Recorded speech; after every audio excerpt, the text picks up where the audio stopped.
Yeah, what I live. Maybe I live. Yeah.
Mommy, mommy, when you have introductions, you said that she was in another meeting. Can you call her?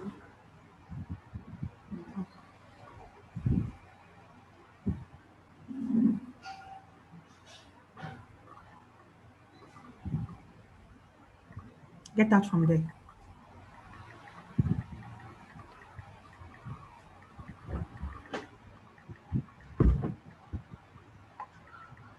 Mommy, please don't. Why must they remind you every day? You know the time for your meeting. I'm feeling somehow. How are you feeling? Everyone is just feeling me. I'm feeling like vomiting.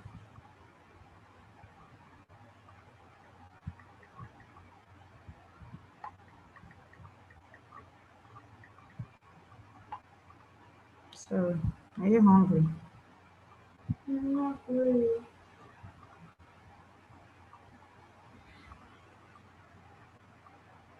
We're really that hungry. The baby needs to eat something. Mm.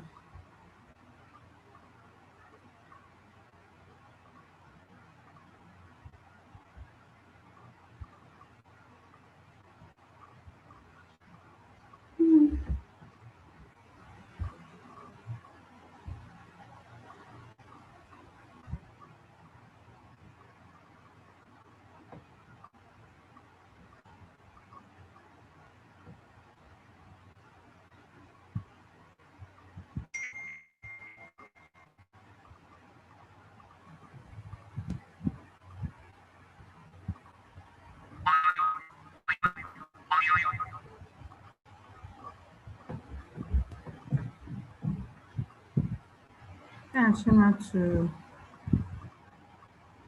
boil veg to to boil rice. I'm also feeling like my body is shaking somehow. Like, Are you feeling cold? Are you feeling headache?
Good afternoon, sir.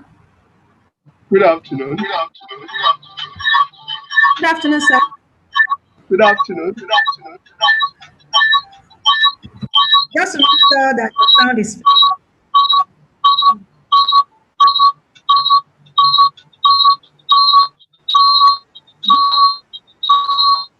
another device. Uh,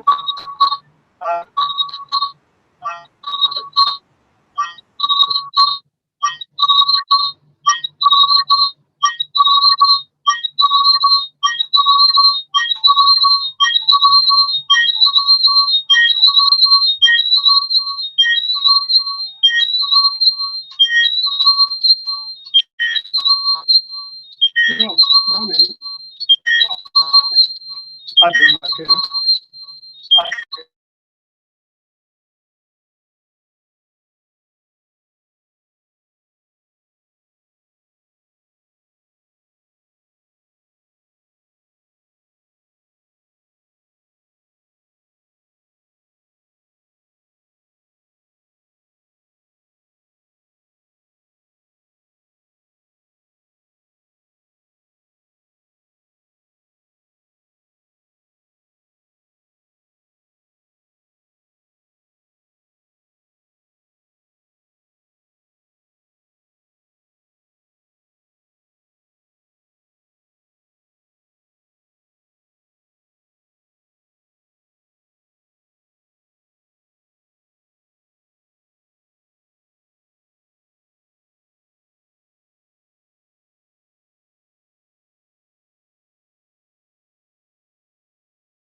Hello, Angoli, can you hear me?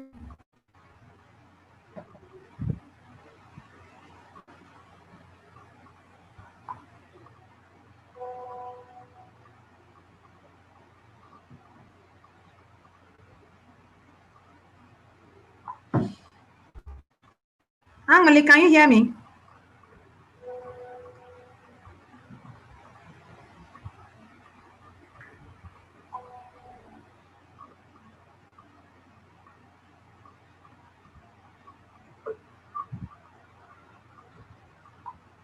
Hello, Angoli, can you hear me? Hello, good afternoon, ma. Okay, hi, Ada, I can hear you. Okay.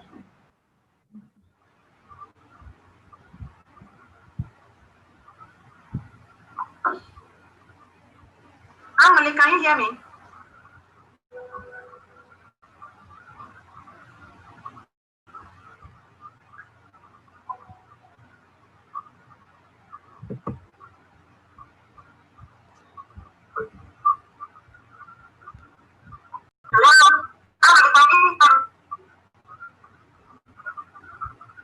Hello, good afternoon, ma. Okay, hi, Ada, I can hear you. Okay.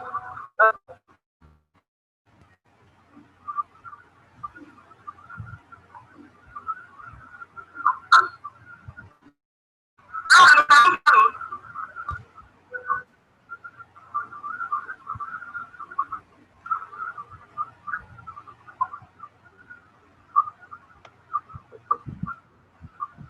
Yes, I can.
Okay, okay, so thank you. Okay, sure. Okay.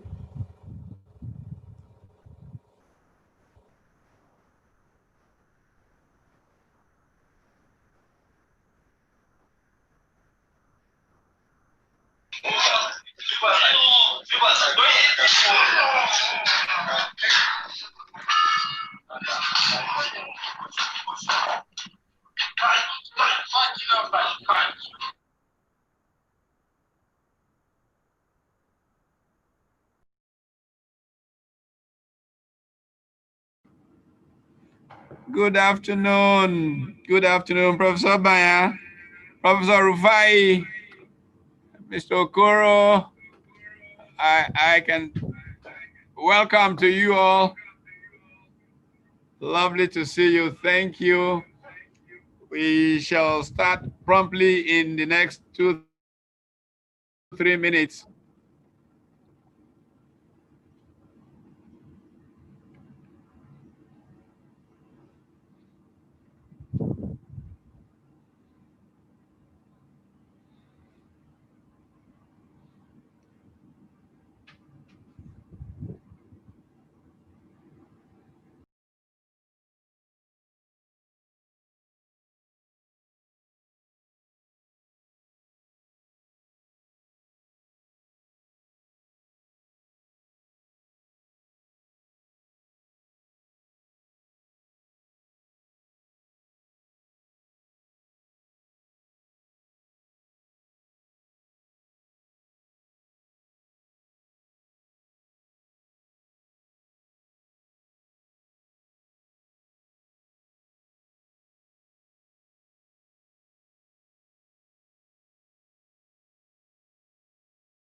John, you've been sneezing and coughing persistently for the past 3 days. Mary, I am tired. I don't know what else to take.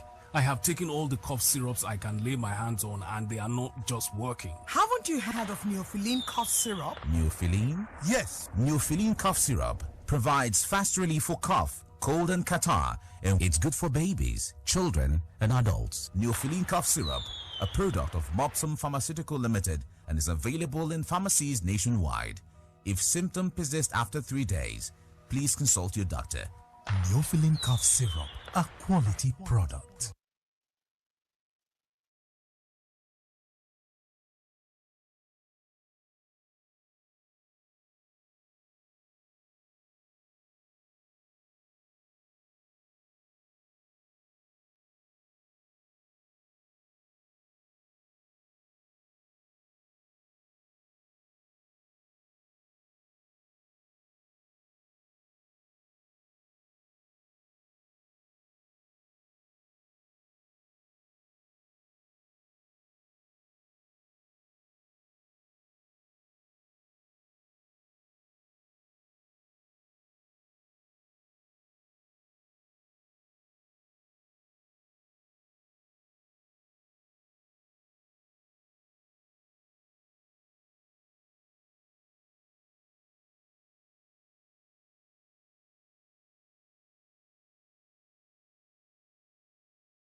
Very good afternoon, distinguished panelists, guests, friends, ladies and gentlemen. It's an honor and a privilege for me to welcome you to yet in another of our Nigeria history series. The primary goal of this series is to help the next generation better understand how things have evolved in different sectors of our country's life, and therefore to provide them tools for decision making. We have in the last couple of months focused on issues as diverse and different as traditional rulers and their roles in Nigerian development, Nigeria's foreign policy, opposition politics in Nigeria, and so on and so forth. Today, we begin what we call the Great Escape series. It's called the Great Escape because one of the really impressive books on human progress was written by an economist at Princeton University, Angus Deaton, who won the 2015 Nobel Prize in Economics. And the book is titled The Great Escape: Wealth, Health, and the Origins of Inequality. Now, distinct and clear is the fact that the social sectors, education and healthcare, are fundamental to human progress. And so as we begin to interrogate the social sectors in Nigeria, we have chosen to call them the Great Escape series. We are extremely honored to have the panel that we have today. We have on the call, as we can see, Professor Pai Obayan, who is really the statesman of education academics in Nigeria. We have the former Minister of Education, Professor Rufai. We have Dr. Gladys Makoju, along with Mr. Dennis Okoro, who are both outstanding technocrats, bureaucrats in the Federal Ministry of Education for years, consultants, all. on the subject.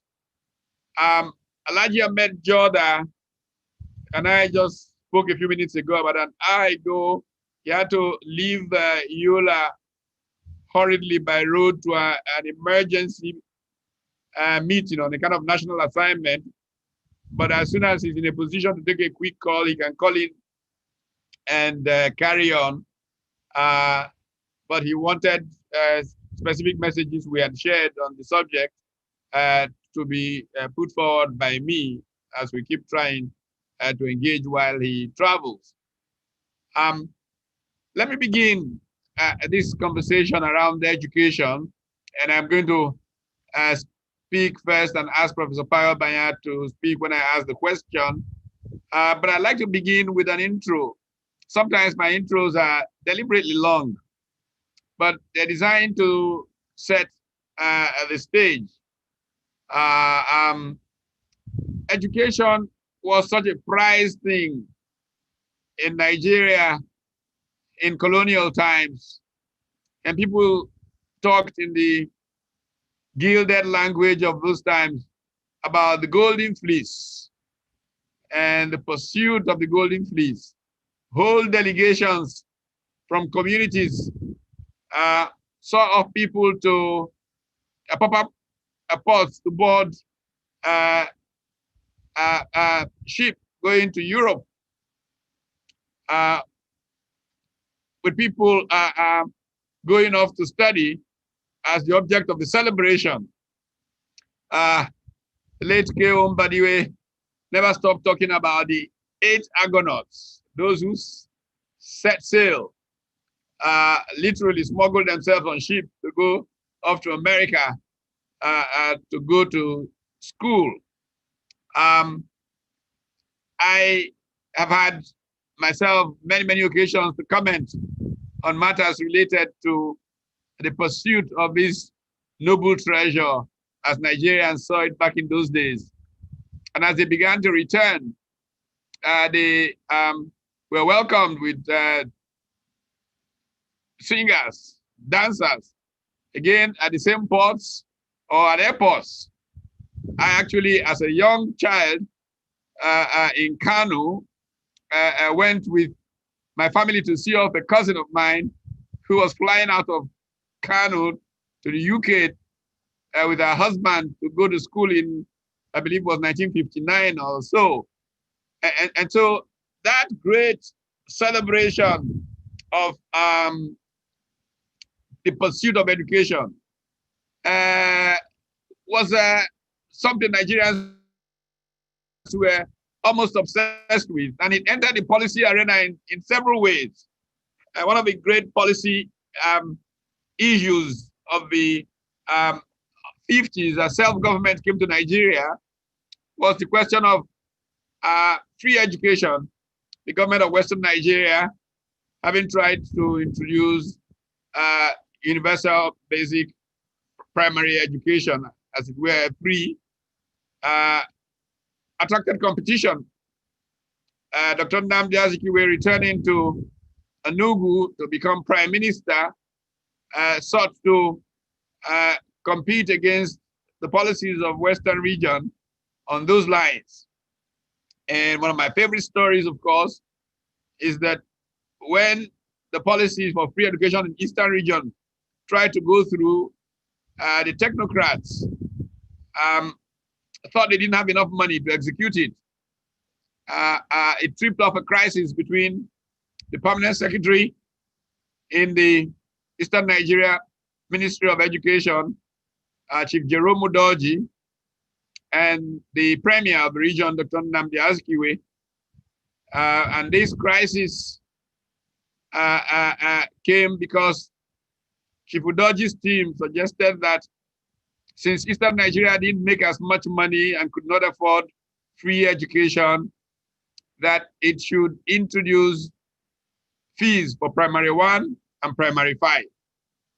This, Dr. Nnamdi Azikiwe considered sabotage of his government, and it tripped up a crisis, which eventually, of course, almost led to Chief Udoji's resignation, but people had to employ him in the patriotism of the times to withdraw his effort at resigning even after John Holt had given him a job.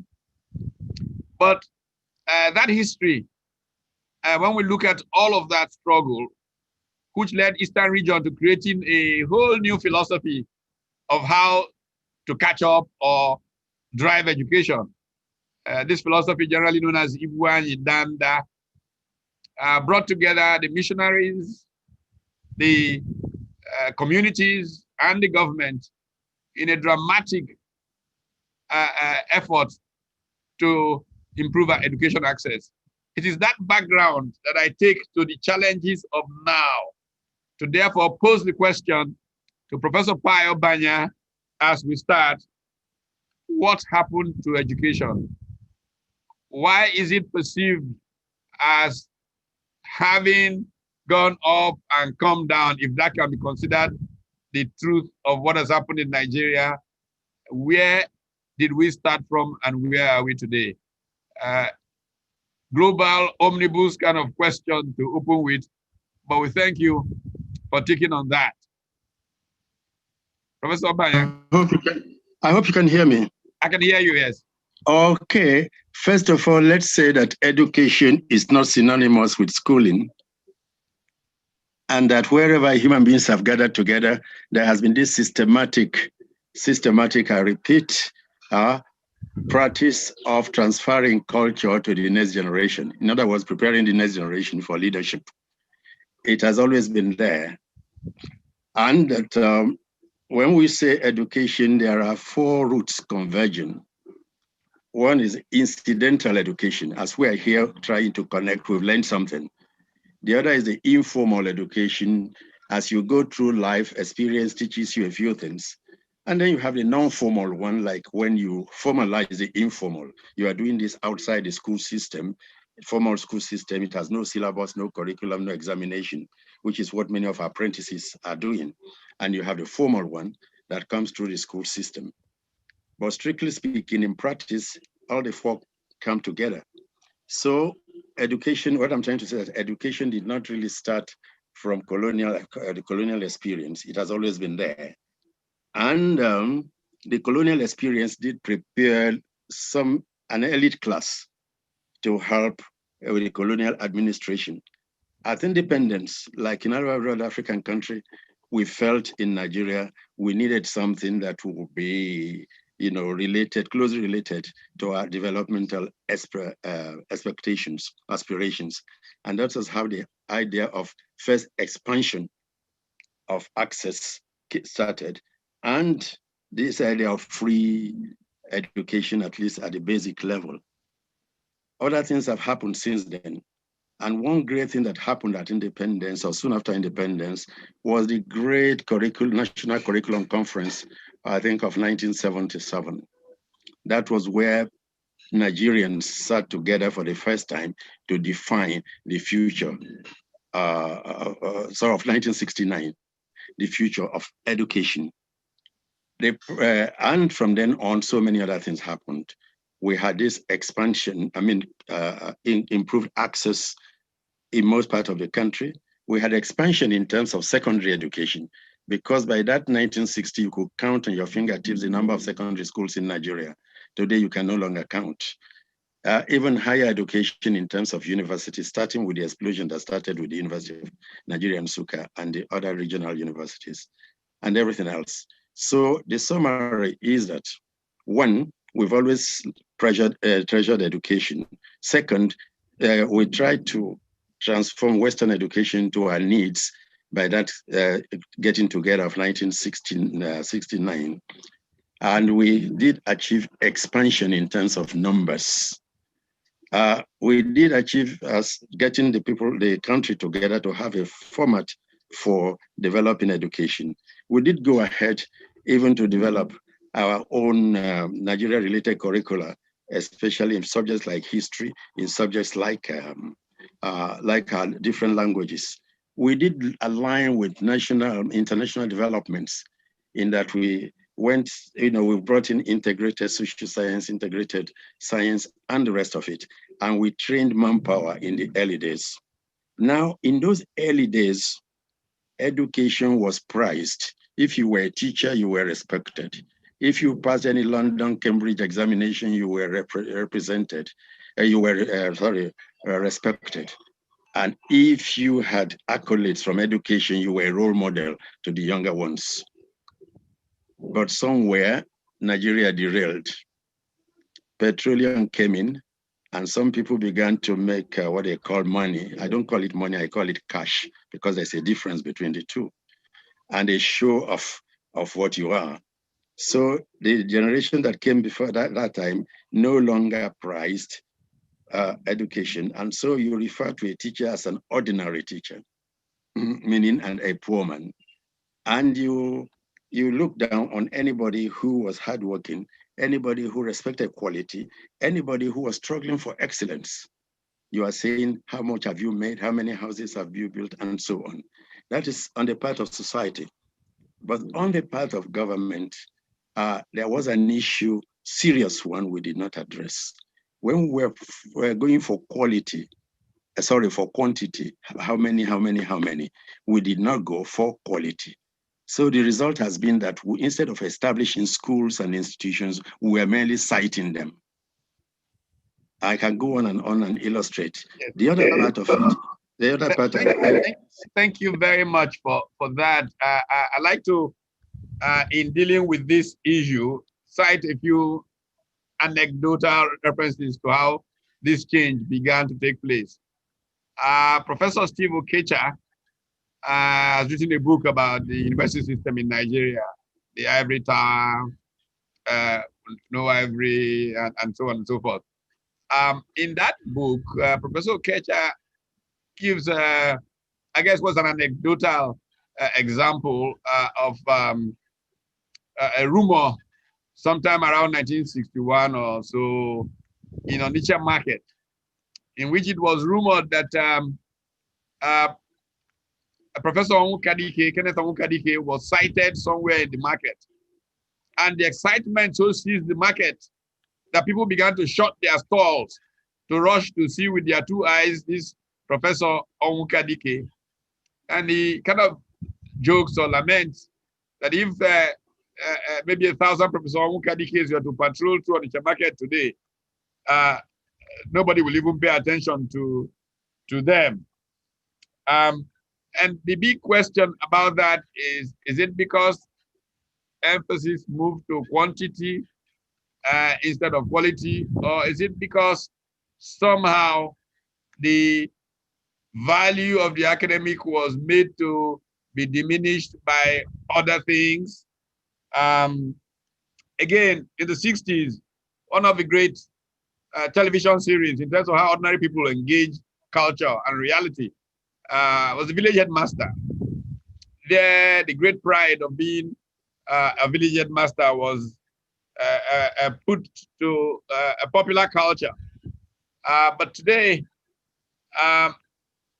any television series that deals with a simple village school environment, I'm not sure will compete with Big Brother Naija or whatever. How did we get it wrong from a policy perspective? Because you mentioned the quantity thing. When some of us were undergraduates in the early 70s, we suddenly saw as we were graduating, the military, like, it's too narrow. When I went to university, there were 5 in the country. And within a year or two of my graduating, the military wanted to expand, open the space. But somehow, I don't think that they managed to fund at the rates they were opening up the space. So exactly what in your thinking led to this apparent decline in quality? And after that, I'll come very quickly to get an impression from Professor Rufai on this and this expansion and how you expand the space. Okay. Well, I couldn't go. I wish I had 2 hours. But strictly speaking, quality will arise from what you value in society. If your value orientation changes, it affects quality. But in the case of Nigeria, let's start quality. What do you put into quality? In quality education, there are inputs, there are processes, and there are outputs. So what input did we do in the past? First, we engage communities. We engage, if you might call it, the real need bearers in society to help in developing what became schools and institutions. In later years, we did it at the top level, and we said we were, sensitizing those who should sensitize us. Two, the teacher, the classroom teacher you and I see is the game changer, whatever we do. The moment we downgraded the teacher as a human being, we in the process also downgraded teacher education, because going into teacher education became nobody's first choice. It's still nobody's first choice. So we became a nation that was teaching without teachers. That is, people are there, they are not qualified, they are not competent, they are not even interested. That's number one. Two, the rapid expansion did not go along any needs analysis. It is a question of, I am premier of, the governor of this place. I must have an institution and it must be cited in my place. And most importantly, when you had those five But that is a valid issue. If education is not so important, how come every politician is desperate to have an institution of that nature in their village? They're talking of institutions, they're not talking of education. Ah, okay. They don't care what, so you see, what you put in terms of teachers and all that, it contributes to the quality you get. Secondly, because of the rapid expansion, the other inputs that ought to be there, and I keep saying we have to return education to the schools. The mere building is not a school. Sure. The way the management system is an input. The quality of teachers is an input. And the facilities you put there to enable people to learn. In some parts of this same continent, the teacher's job is to bring out the best in every child. But where you have a class of 60, you go on talking. At the end, do you understand? Yes, sir, and you go away. And worse, we allowed examination to replace education.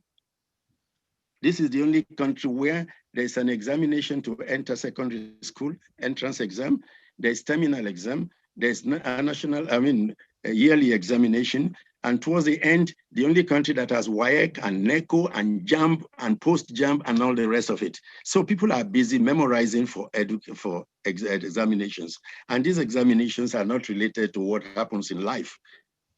So so even then, when you bring out the quantity, the quality is still missing. And there's something about funding.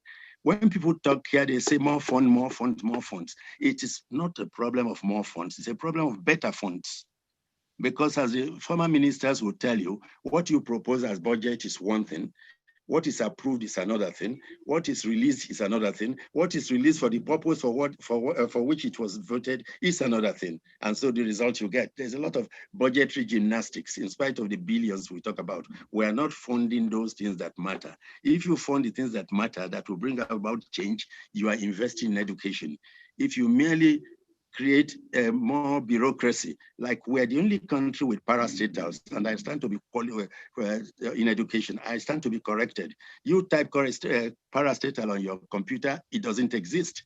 But the Federal Education Ministry alone has 21 parastatals. UBE, I had some personal experience with UBE, has at least 3 parastatals. When I suggested this to government, I was borrowing from Ghana and what I was doing as UNESCO regional director. Those people, the countries where these things have worked, have no parastatals. In my UNESCO days, 5 countries appeared, 7 wanted to do nomadic education. I sent them to Kaduna, they went back disappointed. All they got was seminars held and visits. And today, those countries have no parastatals instead of nomadic education, and their nomads are going. But there's one aspect that has affected both quality and quantity, that is the diversity, the inequity. Because whatever you are saying, when you are thinking of some part of Nigeria, there's a figure. But when you find the average Especially the more you go from south to north, the more you make things worse. The more you go from urban areas to rural areas, the inequity. Within the urban areas, from GRA to government rejected areas, inequity. And between boys and girls and so on, inequity. So, and there's so much to address, but we have to go back to the basics of getting the people mobilized to work with everybody to develop the education system that will work. Yeah. Well, thank you so very much. It's interesting that we're taking the conversation down this track. Just the day before yesterday, we had the 6th Multina Teacher of the Year competition come to a climax. I have had the good fortune, the privilege of chairing this a panel of judges for that competition for the last 6 years, as it were. And one of the things that we have talked repeatedly about is how to improve the prestige of the teacher, increase teacher quality, and therefore be able to have a kind of impact. But it seems to me that generally in public conversation in Nigeria, when we say education, and again, it's very important to make the point that education is not about institutions. When we say education anyway, generally in Nigeria, education policy, people's minds always go to tertiary education, the universities. And yet some of my friends will tell me every time we have a conversation that primary education is probably even much more important than university education, because if garbage goes in, only garbage will come out. And so I will turn to Professor Rukayat Rufai, former Minister of Education. Professor Banya, you talk about Ministers of Education, will tell you, to please aid our reflection on this subject matter of why there seems to be an obsession with tertiary education when we talk education policy, education resource allocation in Nigeria. And if you would bring to that conversation at some point your own role, your role as a commissioner who was celebrated for the work that you did in Jigawa State, and then you went on to the Federal Ministry of Education.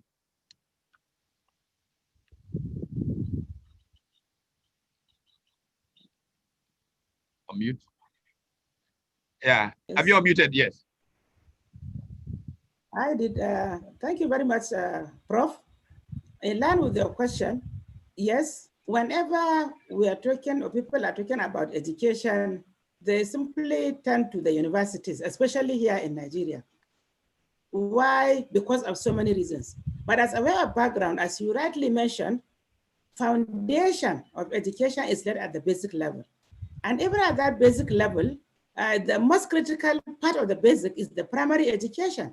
And even then, the primary education, what to do with even the lower levels of the primary education or primary schools. So in developed nations, generally, the emphasis is more to do on primary education being the foundation.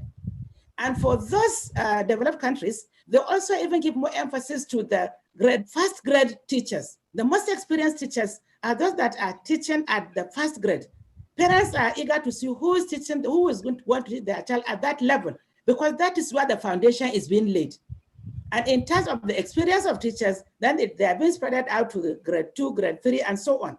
But the most experienced ones are at the bottom of the ladder, because that is where the foundation is being laid. That is the basis. So as you rightly mentioned, people will always tell you that, yes, basic education is the most critical, because you cannot have any house that is built on an improper foundation, on a loose foundation. On the foundation, if it is not really concrete, then certainly it will very soon collapse. And that issue of collapsing or decline, or the challenge, is what is exactly happening to the Nigerian education sector today. So yes, people are talking about tertiary education, talking about university education. In most cases, when you say education, why? Because of the pressure that you have at that level. We have strong pressure group at the tertiary levels. Look at ASU, for example. Look at the issue of TED Fund. TED Fund was even created as an education trust fund. Yes. But later, I'm happy to say that during my time, with the pressure of ASU, because it is their baby, it is still one, it was turned on only to tertiary education. And that is why it is called tertiary education trust fund now. And that is where all the funding, everything that we have in that regard is spent at the tertiary level. So that is one. And then the issue of needs assessment. After another strike, then of course, ASU are always agitating, and other unions, of course, of the development of the universities. We need to have things right at the universities. And we have people that are talking about that with pressure. And government is listening because the pressure group is very, very much on top of its own ideas. And there are people that are well informed, well enlightened, and they know how to get their ways through. So we had needs assessment also, where I'm happy to say that we were supposed to have spent 1.3 trillion from 2011, 2012 to now in the between period of 6 years. But up to now, when we started that one, I think after as maybe one time it was given 200 billion was given out to the universities, billion. And then of course, maybe one more, and then it stopped. So as they are still calling, why? Why can't we continue to develop this, our promise that we have done in terms of agreement, gentleman's agreement between government and ASU? So ASU and its other unions, and especially ASU at the universities, they're always on top of what is happening in the universities. And they're always worried about the future of the universities in terms of the neglect that they are facing from various governments. Of course, we can say that we have economic issues. We have the realities on ground. But we are talking of an agreement that is over a period of years. And by now, things may have been done, but not much has been achieved. So this pressure group that we are having, they are making, whenever you talk of education, we are talking about universities. Unfortunately, we're not having similar pressure group from the other sectors of the education sector. For example, at the basic level, the pressure is not very, very strong. At the secondary education, for example, it's not very strong. That we can explain because the state governments may not be willing. We come back to political will. Are our governors ready? Are they willing to support, even if we have the pressure? So that is the issue. So that is why whenever we talk of education, we have to now turn to tertiary education, especially the universities, because we have people that are on top of the situation and they're always talking about it in a positive manner to ensure that you have things coming out from the universities. And remember that the universities, they are where you have graduates coming out to develop societies. Of course, we have to have the foundation at the basic level. And when we have the foundation, and it continues through the process up to the university level. But in terms of research, development of society, in terms of graduates, that is the output, the products coming out directly from the universities or tertiary institutions to now be engaged in various sectors of the economy to develop the society that are coming directly from the tertiary institution. So that is why people are now talking about more about universities and other tertiary institutions rather than the basic level, that is the basic foundation, that is the most important level of education. Yeah, well, thank you so much. There's a paradox for me in this effectiveness of pressure. Because first of all, part of my early explanation of the obsession with tertiary education in public policy in Nigeria is that military rule. When the military came, the politicians had been shoved out of the way. The only real serious opposition was the intellectual, the academic community. And so the military had to fight a battle with the academics to establish their dominance of society. And in that process, this push back and forth between government and the university system began to lead to this over-focus on the universities at the first level. But your point is also a great one, that this is the most articulate group of people. By the way, I have a terrible definition of, and it's not original to me, of a university faculty. That is a collection of anarchists united by a common car park. But anyway, the fact is that this group of people can organize, but in all of this organization, we haven't even managed to begin to solve the problems of the universities. I wonder why you think that we keep falling behind and we have more and more strikes and falling behind with tertiary education and the universities. Does it have anything to do with the structure of funding of the universities. I have my own thesis on this. I've had arguments with my colleagues and friends through the years. I can even give an example. In sometime in the 80s, I went to University of Lagos one Sunday morning after I'd written a piece in The Guardian. The piece suggested restructuring the university system along 3 lines. Say we pick the first 5 or 6 original federal universities, make them centers of excellence. There, the federal government puts in everything it can into quality funding. And in addition, students who go there pay significantly, in addition to the funding the federal government gives, which will be very serious. And scholarships can then be made available for the not so well-off students who are smart enough to make those 5 or 6 top universities. And these become the flagship of the university system, can compete with the very best anywhere in the world. I then suggested that a second level of federal universities could then become the ones that train people for the bureaucracy, for running things. And then a third level, and the funding would be lower for that level. Then a third level would be more like community colleges as you have in America, who train the people who go to work for local governments. I was visiting Dele Jegede, who was my colleague, my next door neighbor in grad school in the US in the late 70s. And Jegede said, I've come with this, my bourgeois ideas, blah, blah, blah, blah, blah. 2 years later, Dele Jegede was back in America and he's still there till today. He's been a professor in the US. He ran away from what he was accusing me of bourgeoising in solution. Now, could we have had a better system if we had something like this, where funding came from both students, and instead of pretending we have free education, more or less, at the university level, and we can't fund it enough for it to get to the quality level it should get?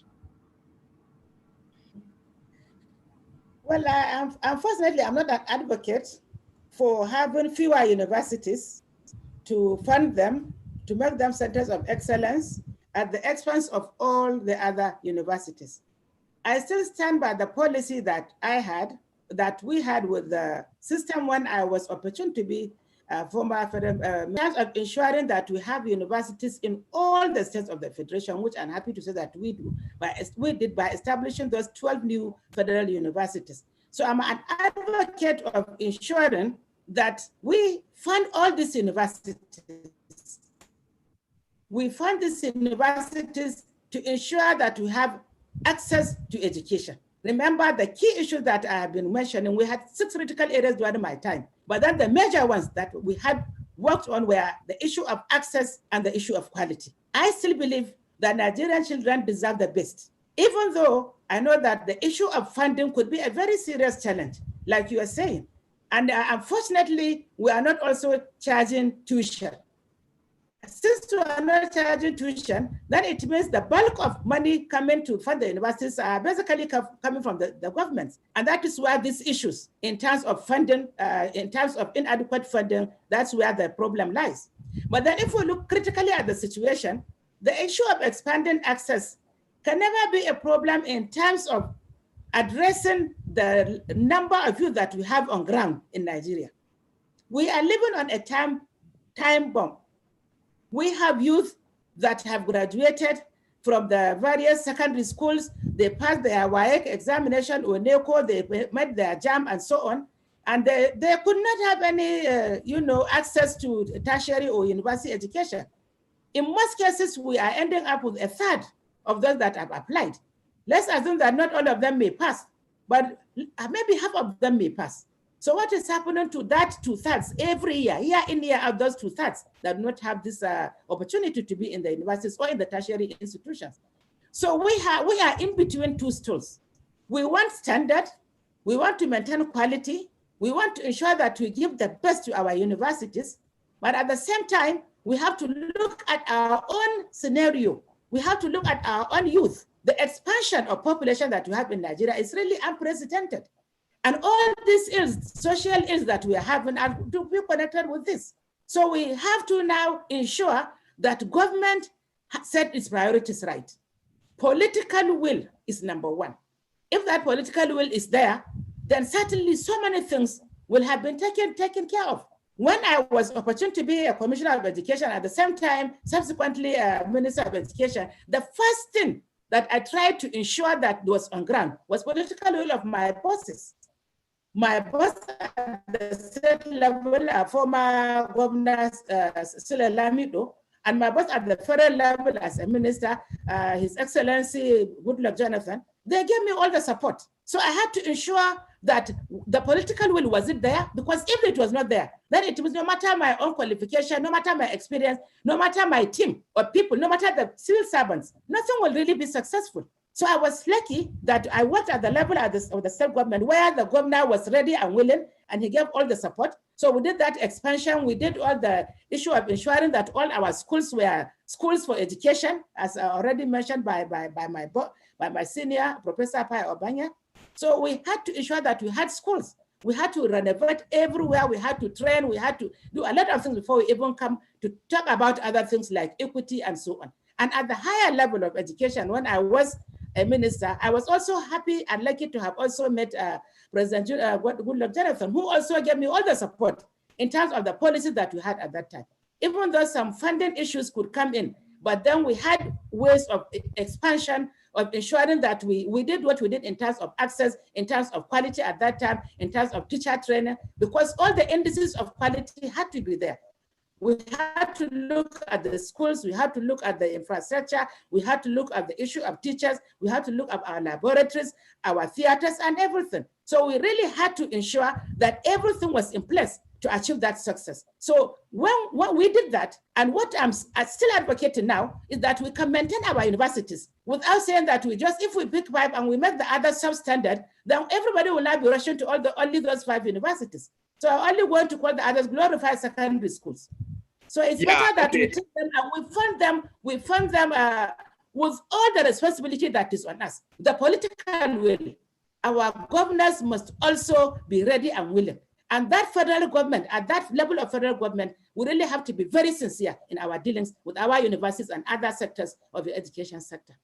Okay, well, thank you very much. I'd like to return to you a little later in the conversation to talk about access and the girl-child education, particularly given your own track record at the state level on that. But let me turn to a subject of planning and turn to Dr. Gladys Makoju. I hope that she can unmute herself. Dr. Makoju, we can't go far without planning. I mean, at the very heart of all education or all effectiveness in enterprise is planning. Is it that we have not planned education well in Nigeria, that we are challenged continually? And if we have planned well, how has planning taken into account the issues of funding that have been raised? I have very, very passionate views about how to fund education at different levels. For example, at the primary level, I think there's a very important role for parents in the running of primary schools and the community in the funding of primary schools. But that's a personal idiosyncratic thing. How has planning fared in our system? Thank you very much, Professor Pat. I'm happy you brought that question to me. We've invested in education, we've expanded access, and we are still saying something is still wrong. I want to lay it at the door of the inadequacies of our planning process and of committing to implementing plans. And how effective have we planned? The concept of planning came not too long ago. There were national developmental plans that had education in them. But specifically for the sector, let me look at the coming of the civilian regime after the long process of military rule, long period of military rule. I remember the then president, Obasanjo, wanted to mobilize partnership support. But the partners said to him, we are not investing where there is no plan. Because not to plan is to plan to fail. But to plan, you must plan properly. How have we planned? Most of the planning, as my mentor, Professor Abaya, said, is based on supposition, on what appeals to you. If we want to plan to deliver on schools in terms of infrastructure, we bring in politicization. We don't look at needs analysis. We don't analyze the situation to say, what do we need where? There's no one size fits all. We need to do an analysis to know what do we need specifically across the sector, and what do we need at different levels of the sector, and what do we need at the stage of delivery. But most of the time, the planning starts from the top. I recently learned that the Federal Ministry of Education has what we call a strategic plan. But in my mind, a 5-year plan is not sufficiently strategic. But I give kudos to those who did the plan.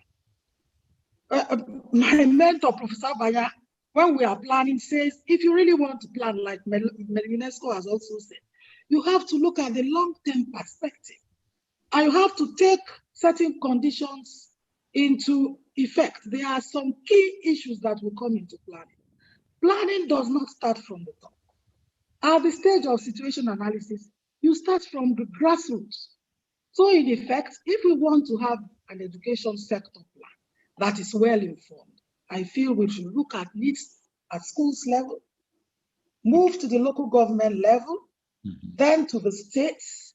Even the Federal Ministry of Education has its own needs. It has schools, it has ministers. And then, before we bring them together to get a national plan, the planning has to be holistic.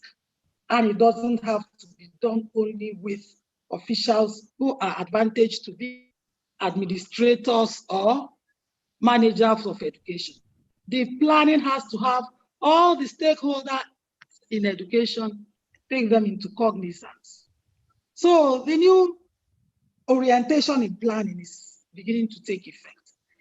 I want to say that our partners have been very, very patient in helping us.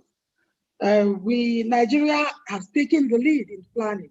When we started in 2002, we had technical advisors from UNESCO, UNICEF, World Bank, USAID, but now our states are planning on their own. How did we get there? Because we are told that planning is a hands-on process. You don't sit down and start planning. You grow with the plan. You develop a plan. You don't draw a plan. You don't write a plan. How do you develop a plan? You need data. Has Nigeria respected data? Nigeria has not sufficiently given cognizance to data. But I want to also observe that in recent times, I want to commend the Federal Ministry of Education.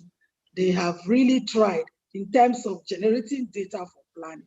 But on the other hand, has the data sufficiently informed our plans?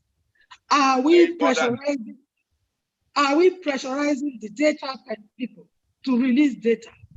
Are we using the indicators? Are we using the relevant indicators in planning? Are we planning holistically or piecemeal? You don't come into this sector and say, I'm going to concentrate on access. If you concentrate on access, you are losing other factors. You have to have a goal in mind. What are you planning for? Yes, access is necessary in a developing country. We have to look at the issue of access because not all parts of the country are adequately advantaged. Now, for a long just time, ask Mr. Dennis Okoro to be getting ready for a question on the bureaucracy for implementing planning. While I get you to finish the thought on planning, but because one of the, pardon my use of this language, oxymorons that I hear in Nigeria all the time is we have a wonderful plan. Implementation was the problem. And I call it an oxymoron because in my grad school days, there was a famous implementation person at UC Berkeley called Jeffrey Pressman. And Pressman back in the late 70s was making the point that you cannot say you have a good policy when the policy did not anticipate what can go wrong with implementation and therefore deal with it.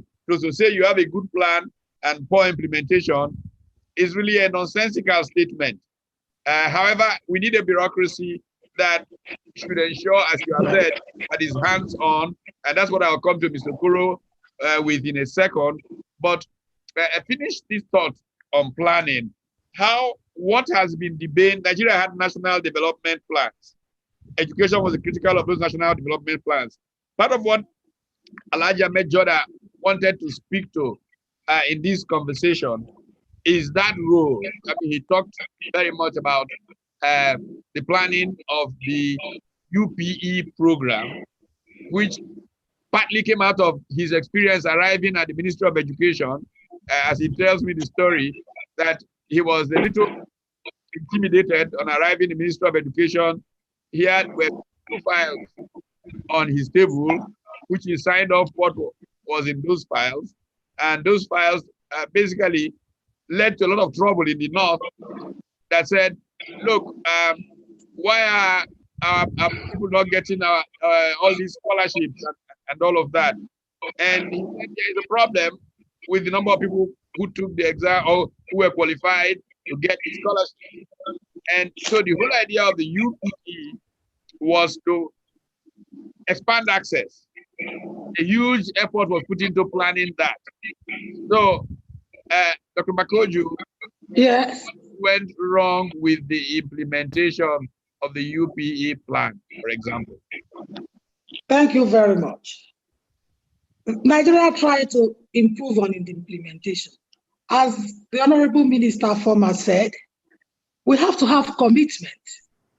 If you look at the education scenario now, you see that different states are moving at different levels. We used to let the federal government take the lead, but some states are not waiting any longer. They are going ahead of us. We hear of Edo Best. We hear of other states who have achieved in other areas. You have to have the commitment of the administrator at the top, the governors, the minister at the federal level, the governor, the local government, even the head teacher and the teacher themselves have a role. Now, to have a proper plan, you need to also look at what are the resources available.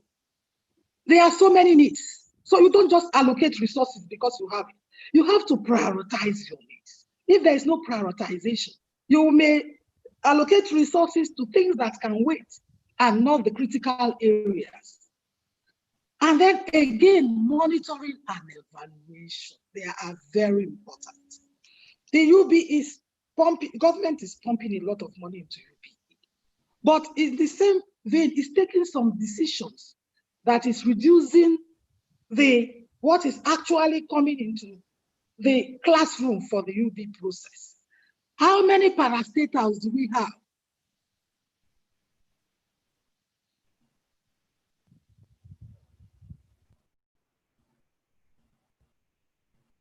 You set up a UB board, you give it,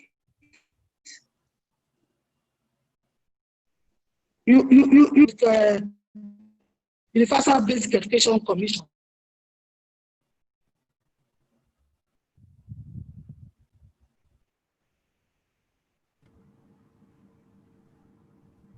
You constitute a board. Who is in those to the board? Who are politicians? If you are paying me back for my input, things we have to address. The fact boards are they again? Are they adding? But we are not monitoring your plan. You are bound to delay.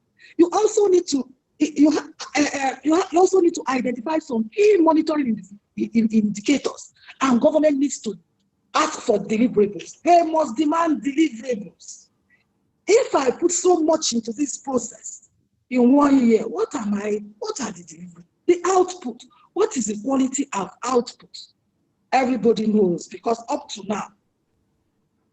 now, there is contention that most of the input is not producing the desired output. How we are just saying, even talk to this or just want to this. How do we measure the on top of output? Government needs to be implementing this plan, needs to develop process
basic education ends in senior secondary 3.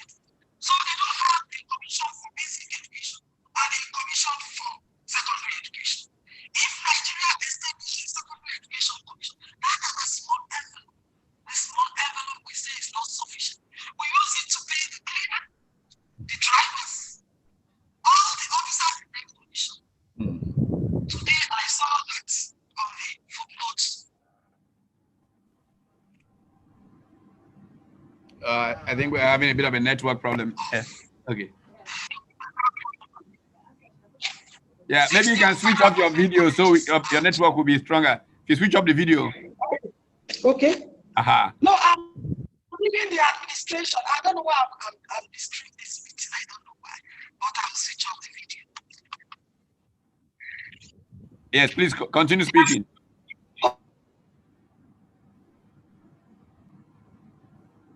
Okay.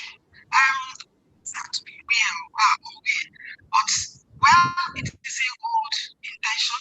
But remember that that little envelope for the system that has to pay those teachers, that has to attend to ASU needs that you never simulate and agree on, that you now start clashing with ASU. Because if you do policy simulation on those needs, you know you may not be able to afford them. So you don't commit yourself. If you have in those new schools, from this envelope we have, is a closed envelope. No, we are not a parastatal that generates revenue.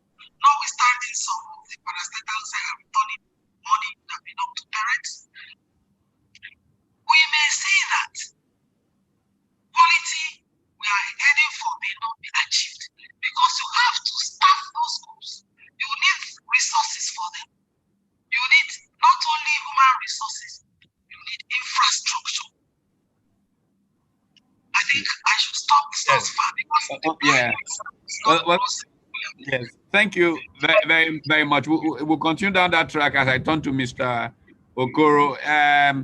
You know, when Elijah met Jordan and I were talking, he was in Lagos last Sunday, and we're talking about these matters. He paid great tribute to the professionals in the Federal Ministry of Education when he was transferred there as a bureaucrat, a non-professional. He came to Ministry of Education, and most of the sage-like professionals there, many older than him, at first wondered why this man to lead this agency. But he paid tribute, much tribute to the professionalism of the people who eventually got used to him and all of that.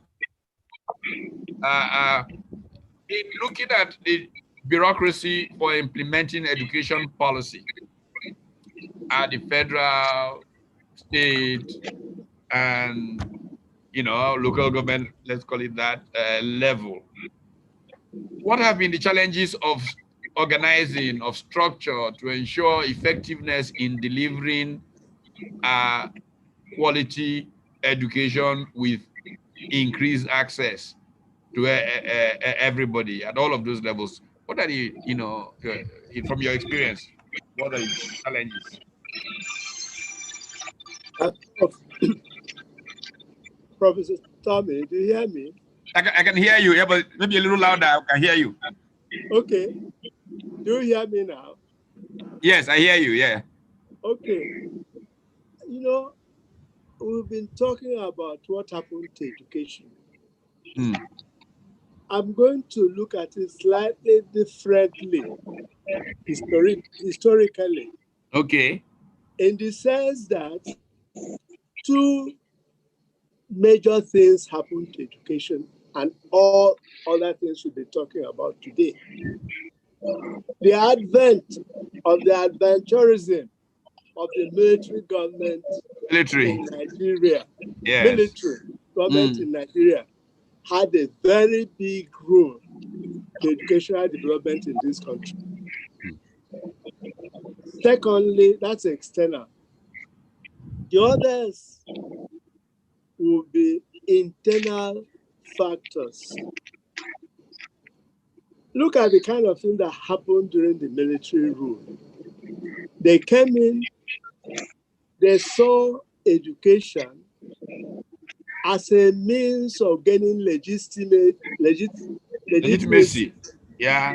Because they worked on the sentiments of Nigerians wanting to get their children educated as a means of social ladder mobility.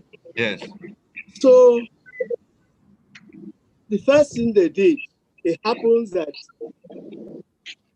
the first National Universal Primary Education Program, UPE, I happened to be the advisor to General Gowon in the ministry on this program. The army wanted to give free education access to every child based on what they said was imbalances between the states in enrollment of education at that level. So all policies made became concentrated centrally with a firm grip of the army command structure. So everything has to be done from the center. So by their whims and caprices, they're standing expanding teachers training colleges, taking teachers overseas, everything just to implement the UPE. At the same time, this big national project is going on. The military started creating states. They created 12 states from the regions during the war. As UPE, before it had a momentum, 7 more states were created, making it 19 states.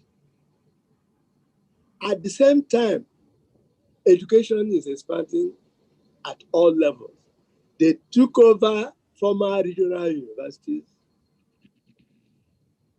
and building new ones. While the Federal Ministry of Education, who's supposed to control and manage education at the federal level, did not have any department of planning. What they had was a section called Statistical Unit. The department did not come into place until 1965. Then, tell me the kind of planning that is happening in the states.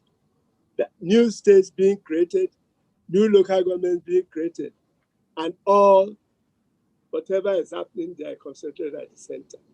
So that's a major blow in education. And that has not changed. They brought certain bad political policies, the quota system, the uniformity, they construed to mean unity of the country. So everything education was done, they say, for unity, integration of the nation. While they are saying this, those policies are creating more and more inequality in the system. The states were borrowing. In what ways can you elaborate on that? In what ways did they create more inequalities?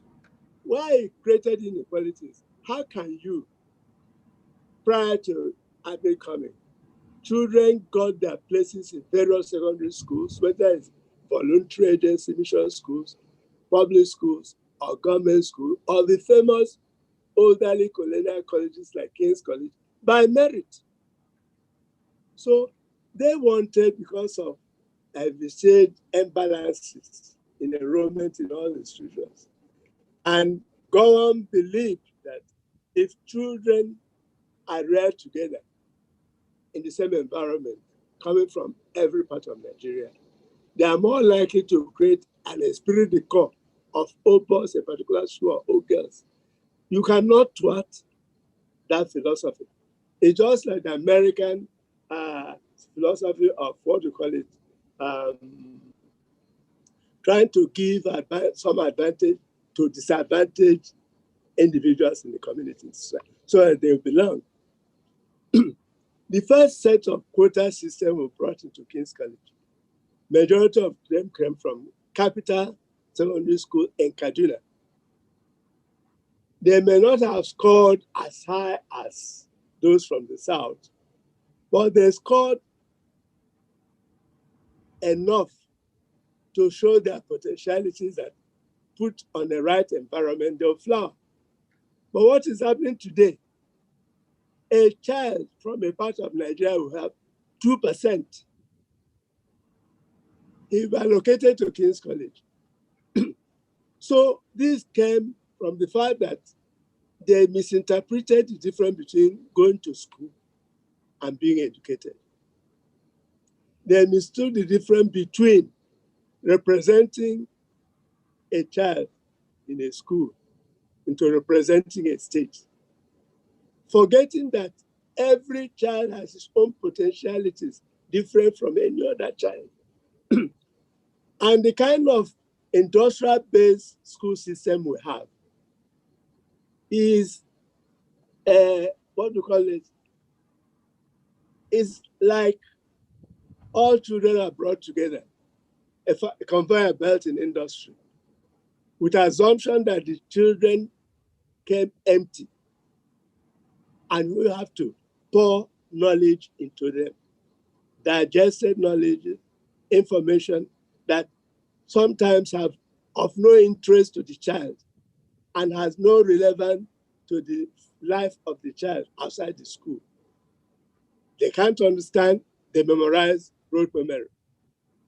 And these schools are so prescriptive that every child is believed to go at the same pace, cover the same subjects, irrespective of interest, and teachers must cover curriculum rather than allow children to discover their interests.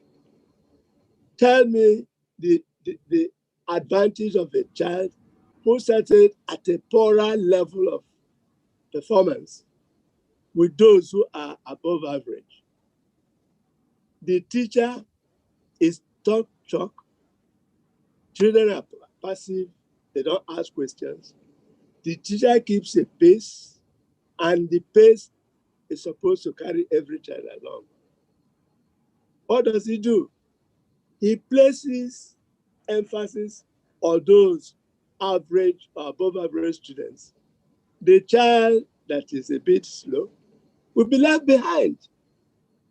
And when these children you bring because you want them to represent a state, without taking their own character and ability into place, when they drop out, nobody tells us. So this is a very thing. It's a good policy, encouraging people, but you cannot be ridiculous about it. A boy scores 2, the other man scores 150, and they be in the same class. He will not start to even understand the language of instruction. And the school system, if they were to go that way, the school system must have contained supportive elements for such children to give them remedial studies within the state so that they can carry on. But it's all bad politics. So this is what I'm saying. So all the things we've been talking, do you know, if you think back, we are more interested in expansion and building structures, because through building structures, some people have money in their pockets. I heard the minister say they've spent over $1 trillion with ASU in how many years? Pat asked the question, what has been the outcome? Has anything changed?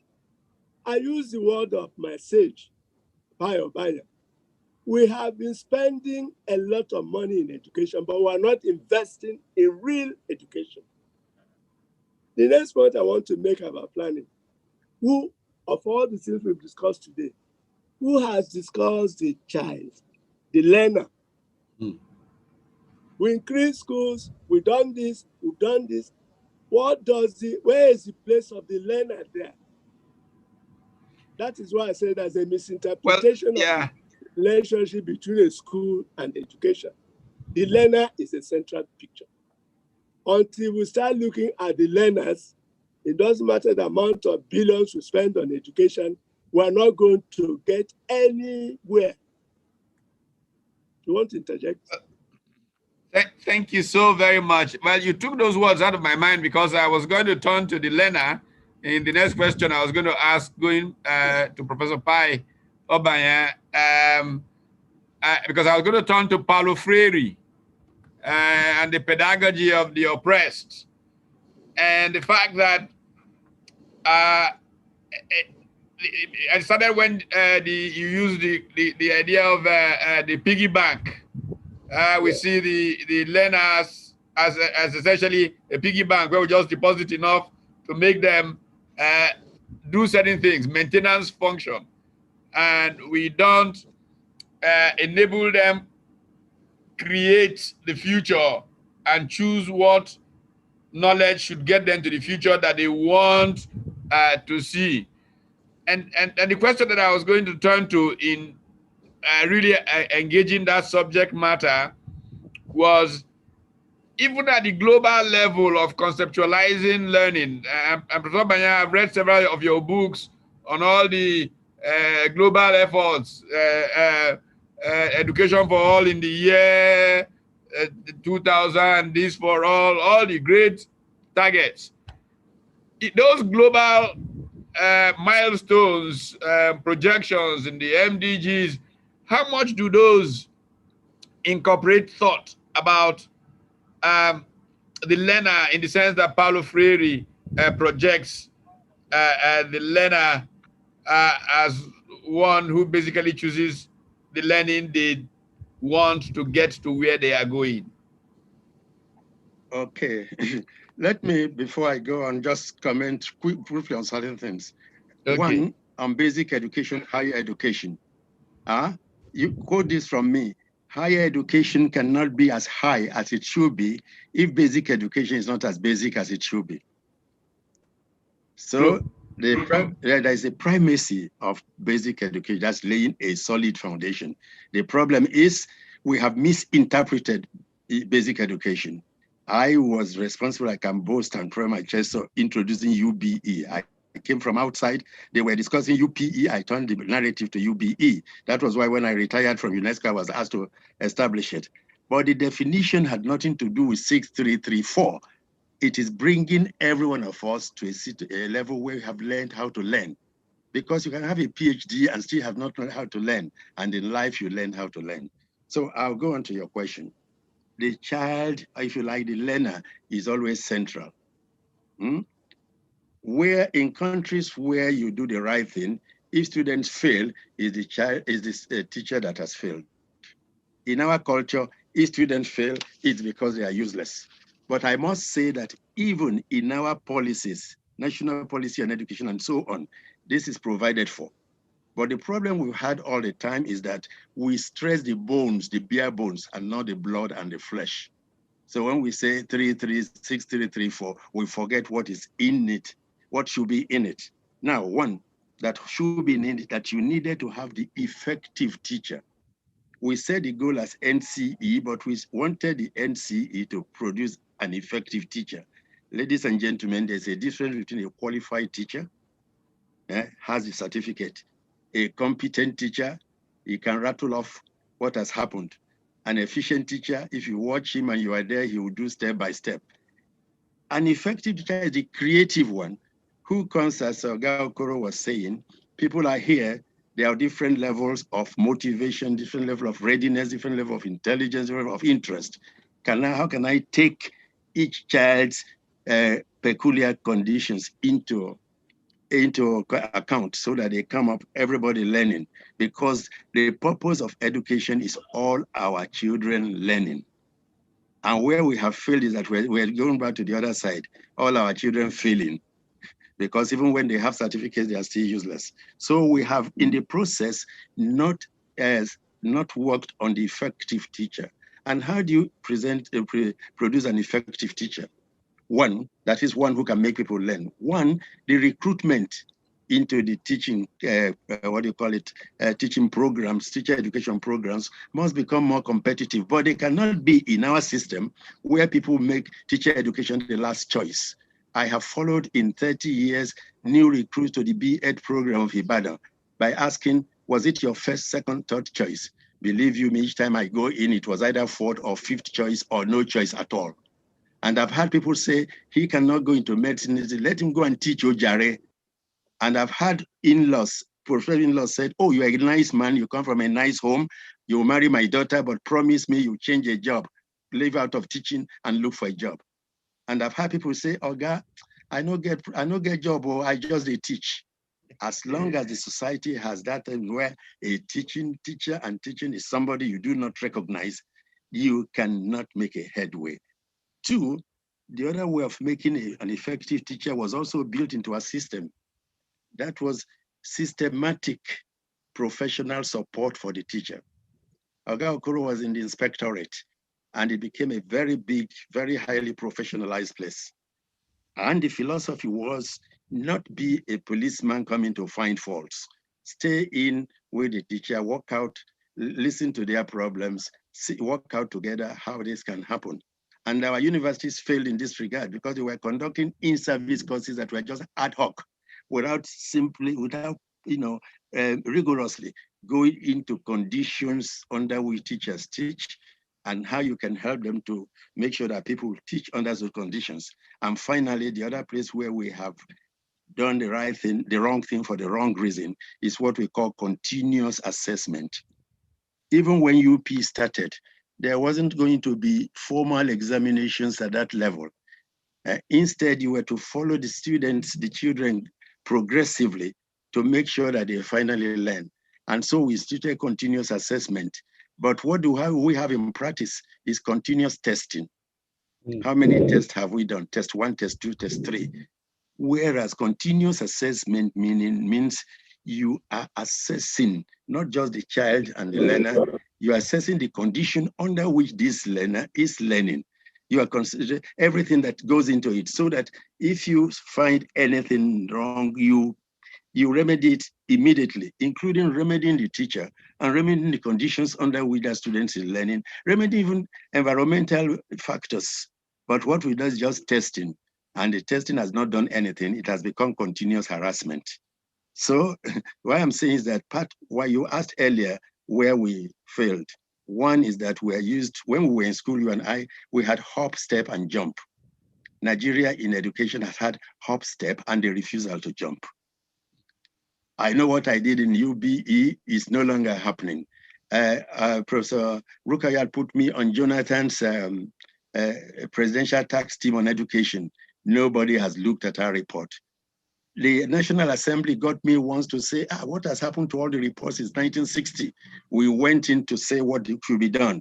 The chairman of that committee, we submitted on Friday. She was removed to another committee on Saturday.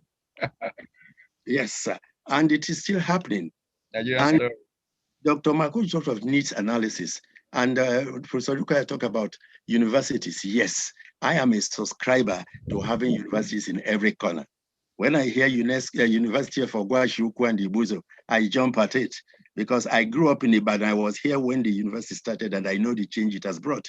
Nsukka was not on the map. We know what has happened. But what we're saying, let the universities be universities. When Ahmadu Bello started, you got a Professor Alexander from Ibadan. In those days, there could be only one professor in a department. It's no longer a multiple city. It's no longer just title. A professor is somebody who has merited it. And so you took an Alexander here to start Ahmadu Bello. He knew how to run a university. You took Oladele Ajose, the first Nigerian professor in Ibadan, to start Ife. He knew how to run a university. Luth in Lagos, you took Orishejelomi Thomas and Dosekun and Akinade Shola, who were good people already in UCH, to start Luth. But today, what is happening? You start a university of Kutuwenji, you look for an indigenous of Kutuwenji to head it. He or she doesn't know what it means. And the poor governor wants to be called, visitor to a university. We hear cases of, then the most important thing, this is not due to me, we have taken the universe out of the university. In those days, when you sat in a university common room, the discussion was hot. and the people came from all over the place. Today, you can jolly well hold your university lecture in Ibibio because everybody else will be Itukundem and so on. It doesn't matter. So we have to return the university. We have to create real universities. What are universities for? And when people get in it, what should they go through? And we have in the process, both primary, secondary, neglected the implicit curriculum. You know, you can play football, you obey school rules, you can talk, you can mobilize others to do things. In those days, in my university undergraduate days, in Trenchard Hall of UI, every evening something was happening. It had nothing to do with my area of specialization. But by sitting through the Ogunsheyes of this world and all that, I came out a changed man. Today, everything is triangular. You made a very, very important point. I have had the good fortune of being pro-chancellor at several universities. And in every situation, I always say to the vice chancellor that I consider campus life sometimes as important as a classroom teaching. That in fact, students learn a lot more from what happens in the university system outside of the classroom than they actually learn from the classroom. Why do you think that leadership of universities in Nigeria don't pay enough attention to campus life? And it's important. I'm saying there is no leadership altogether, because if you look at the competition to become even dean, you want to be dean, and I can cite personal examples. You are popular, you know your book, but you don't come from the area in which the university is located. And that will be the basis of campaign against you. So those who should, people, there are leadership positions, but there are no leaders with the characteristics, with the training, with the orientation to fill in those gaps. And it's a bane of Nigerian university, Nigerian society, whether you call us ministers or prime ministers or secretaries or managing directors. People have not been allowed to grow, and so they've not been groomed.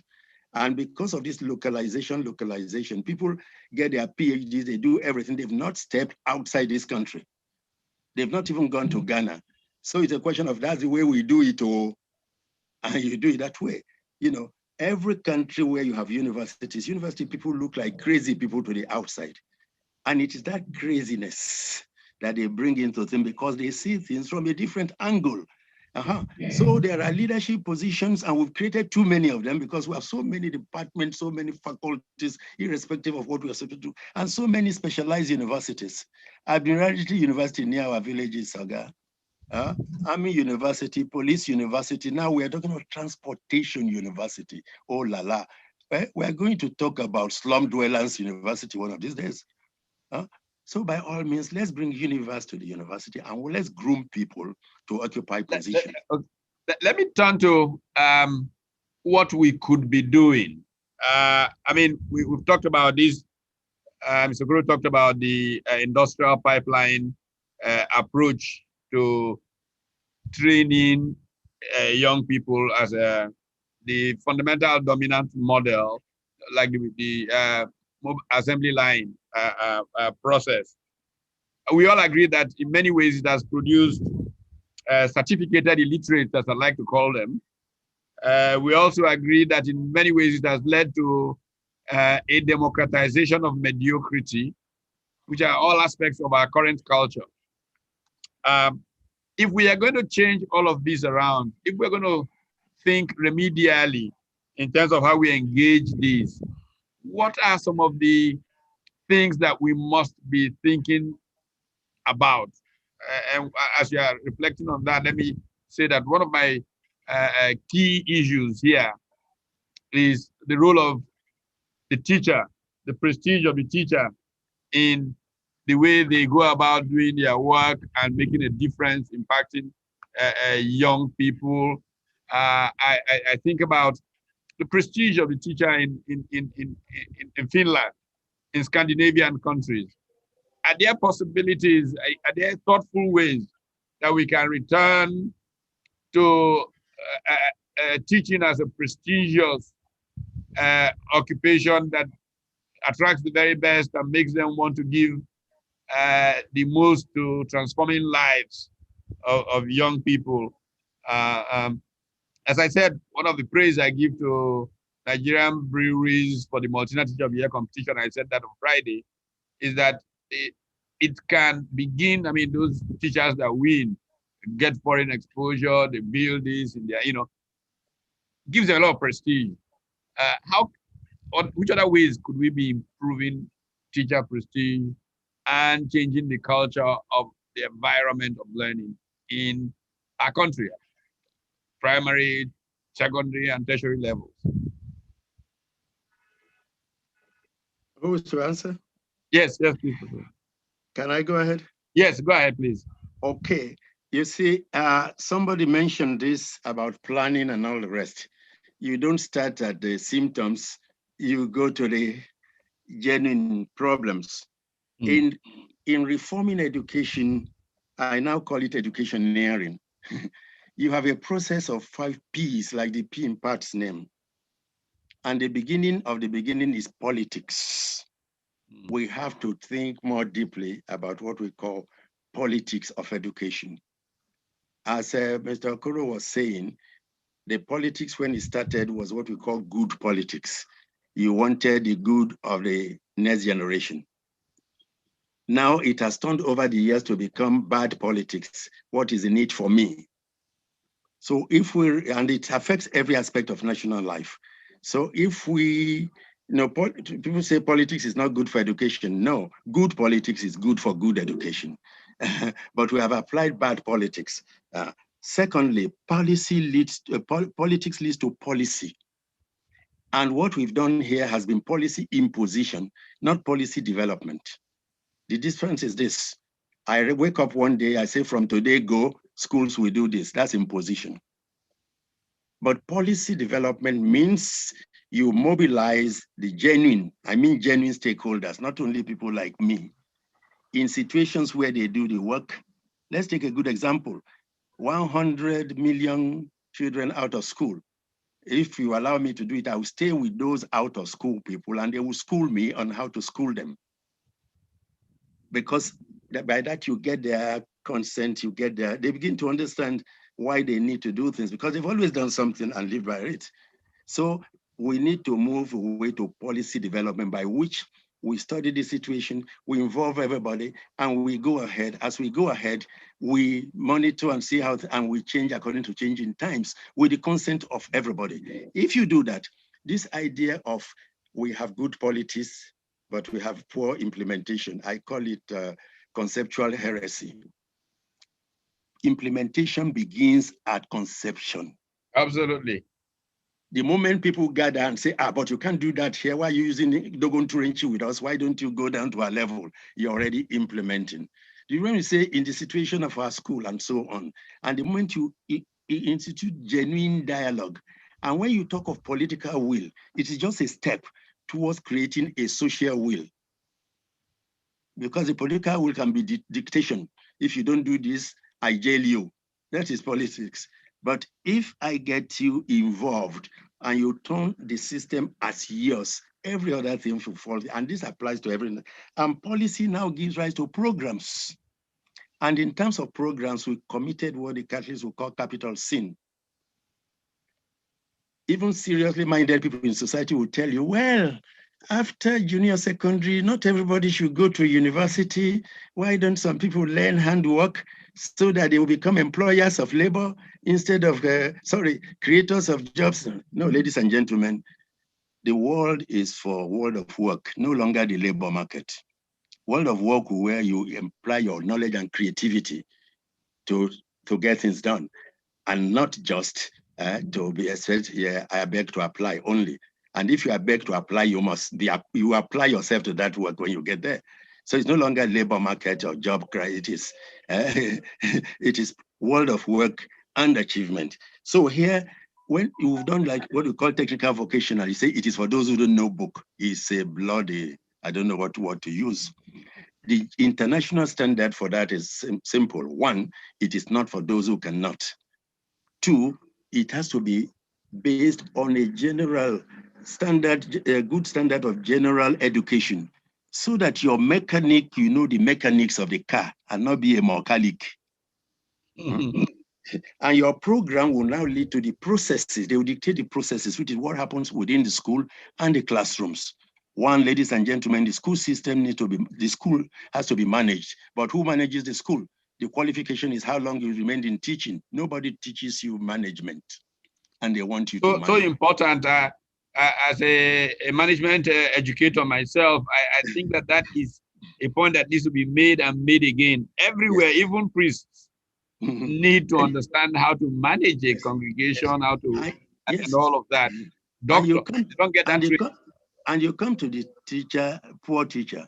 This is no longer the day of the teacher being the sage on the stage.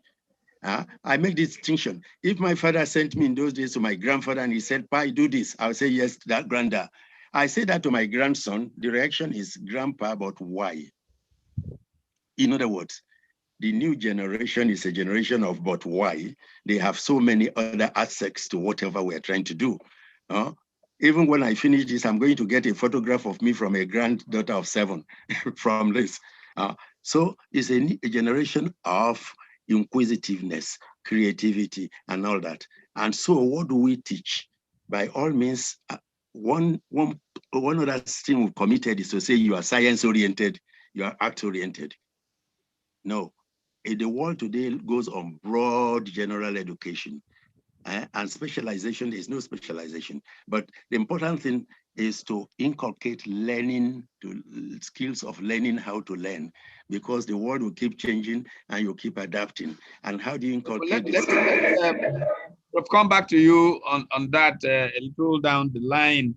But let me talk to Professor Rufai on a similar basis to talk about access, because we have constantly referred to the challenge of access, opening up and not opening up, and many people are being left behind. We need inclusion and all of that. Professor Rufai's work as Commissioner in Jigawa State has been applauded by many for opening access to the girl child in that part of the country, which was like pretty shut out territory for a long time. One particular interest that I have is, how do you get the parent? Because I am a believer that the parent is the primary teacher of their child. And especially at the level of primary education, I believe that parents should be very involved in the structure, the setting of the process of learning for their child. How do you, where the parents are significantly not literate in the modern sense, manage to work with them to facilitate opening up access, like for the girl child in a part of the country like you worked in?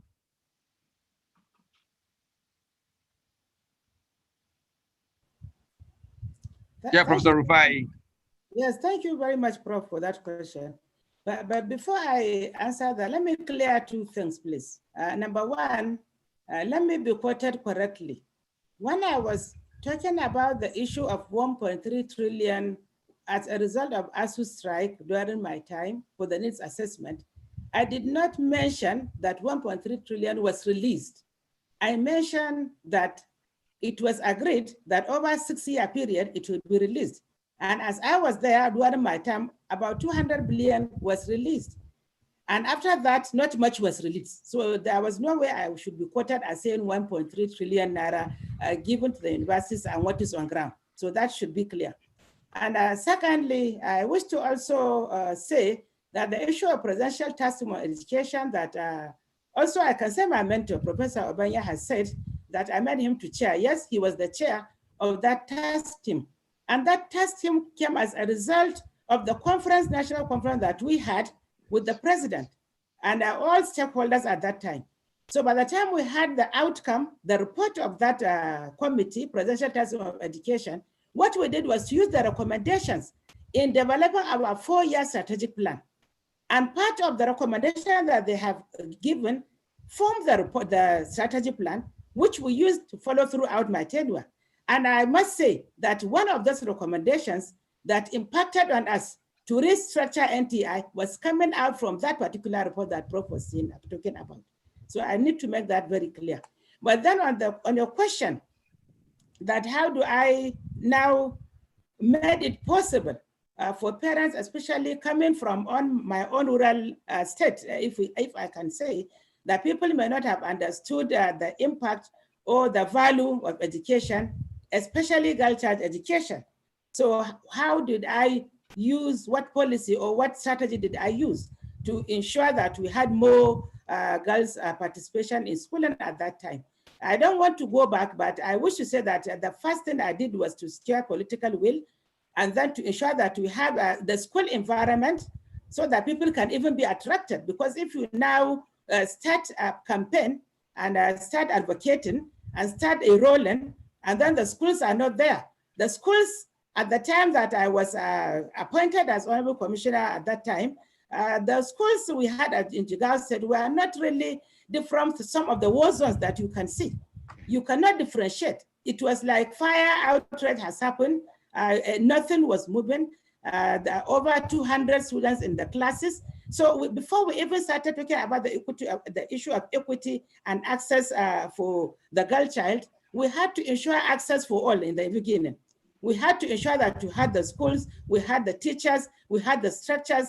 Then we realized that, of course, as I used to say, that coming from that state, to look at my own level with all humility, my level of educational achievement, and I've been a professor for 17 years now, and then coming from a state where we have this serious challenge of girl child education, it has always been an embarrassment to me.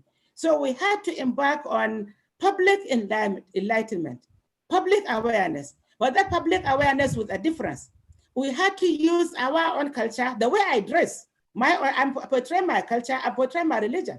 And I ensure that I do that throughout my life so that I attract my fellow colleagues, my parents, my grandparents, my aunties, and my fellow girls, daughters, and so on, to be attracted that, yes, we can maintain our culture, we can uphold our religion without having any controversy, without having anything to do against that. But at the same time, we can as well come out and pursue education as any person from any part of the country.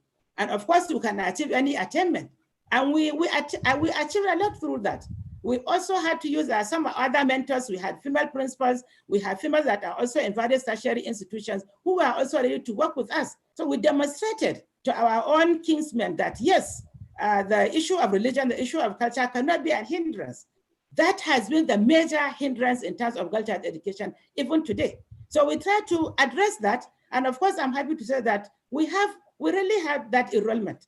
Even now we do, but also that, of course, like other northern states, we still are facing this challenge of girl child education. So we had that public awareness. We also had to have some incentives. We have to go to that, embark on what we call free education, even at that time, free education for girls up to tertiary levels. And that free education, we really meant free education, because our girls did not pay anything, whatever kind of token. They did not pay from primary up to tertiary levels. Government took charge. And with that, we had influx of our girls entering into the school, enrolling into schools, and especially even at the higher levels, particularly our own tertiary levels that we had in the state. So we had to use some intense incentives apart from fees. We also had to give free books. We also had to ensure that we give other incentives like conditional cash transfers to some of the parents that were having a real challenge. The issue of hawking has been a serious problem. So we had to come down to that level and see how do we now provide little money for some of these parents to allow these girls to go to schools, and then the participants are willing to do that. So with that also, we remember DFID, who were with us in terms of developing our education sector plan, and to ensure that that equity in terms of access to education was fully reflected and followed. And we also work very closely with UNICEF in terms of ensuring that we have our girls in schools. So that issue of political will and that issue of our portraying ourselves with our own culture and religion really helped a lot in enhancing girls' participation in school in my state of Jigawa. Well, thank you so much. You know the point you make. I am a big advocate of conditional cash transfers to facilitate educating the children of the disadvantaged. I admire very much Lula da Silva, Inácio Lula da Silva, and the initiative of Bossa Familia in Brazil. But there are people who push back on my thinking around there and say, you know, sometimes people don't value what they don't pay for. In your experience, does free of everything get in the way? And if it does, what kinds of things can you do to make people at least emotionally pay for something they're getting so that they value it? You know, at that time, even now, we are talking of two different things. Well, you are talking of conditional cash transfers to pay people or societies that are well-to-do. They may have their own money, but then you will say, okay, don't come, don't pay, government is taking charge. But in my own case, my state is a rural state and it's a very poor state. So the issue of poverty, it is very much in the people in my state. So many of our people are poor, that they may not even send their words to school based on one or two things. If you ask them for 5,000 naira, that could make a lot of difference in some part of my state. You can have a girl working, the whole day she may not have more than 500 naira, but still the mother cannot allow her because she cannot have access to that 500 naira. So where you have money, and then you want to say free this, free that, then that your point may come. But where you don't have, in my state, it's a state that is very rural and it is very poor. Jigawa is one of the poorest states in this in the federation, and of course, the little money that you can give really matter. But areas that you may have money and you can say it's free, that may not work. But in my state, it really worked. Because even now, if you go, you can see we have so many girls that are enrolling, even at our tertiary levels of education. Why? Because of that free that we said they don't have to pay 10,000, 20, 30, 50, they don't have. So it really works. It may not work elsewhere, but really it worked for us. So it really depends, Prof. It depends on the context. It depends. Areas that have money, you do not have to say that it's free. But areas that they don't have, so they cannot afford. So what do? And I had an understanding governor that was willing and he was always there. And he provided budget which he actually released. So that was things really worked. But there are areas that probably they don't value that because they may have the money. But in my case, it was different and so it worked.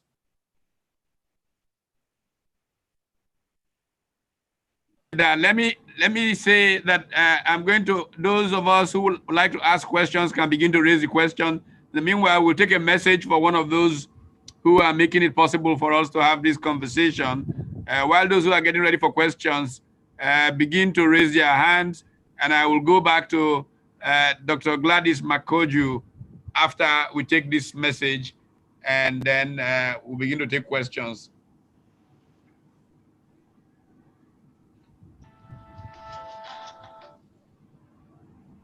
"51 food and agro-allied product brands, 21 subsidiaries, hundreds of industry accolades, over 150 billion naira in backward integration projects, over 14,000 dedicated employees and hundreds of business partners. It's 2020 and Flour Mills of Nigeria is celebrating 60 years of feeding the nation through impact investments in critical food value chains, job creation, and community development. Our journey of national commitment began in 1960 when our visionary founder, George Kumantaros, filed an application to establish and operate the premier flour mill at Apapa, Lagos. His vision to create a household flour brand has guided Golden Penny, our flagship brand, in becoming the iconic symbol of top quality products that is accessible across Nigeria. The company has evolved into Flour Mills of Nigeria PLC, Nigeria's biggest food and agro-allied group, with extended operations in oil and fats, feed and proteins, starches, sugar production, agro-distribution, bag packaging, and logistics services. Our high-performing backward integration programs in sugar, oil palm, cassava, and grain production are helping Nigeria on its self-sufficiency journey to food security. Going forward, we will continue to fix our focus on creating opportunities, empowering communities, and sustaining growth. Flour Mills of Nigeria, celebrating 60 years of feeding the nation every day.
Audio.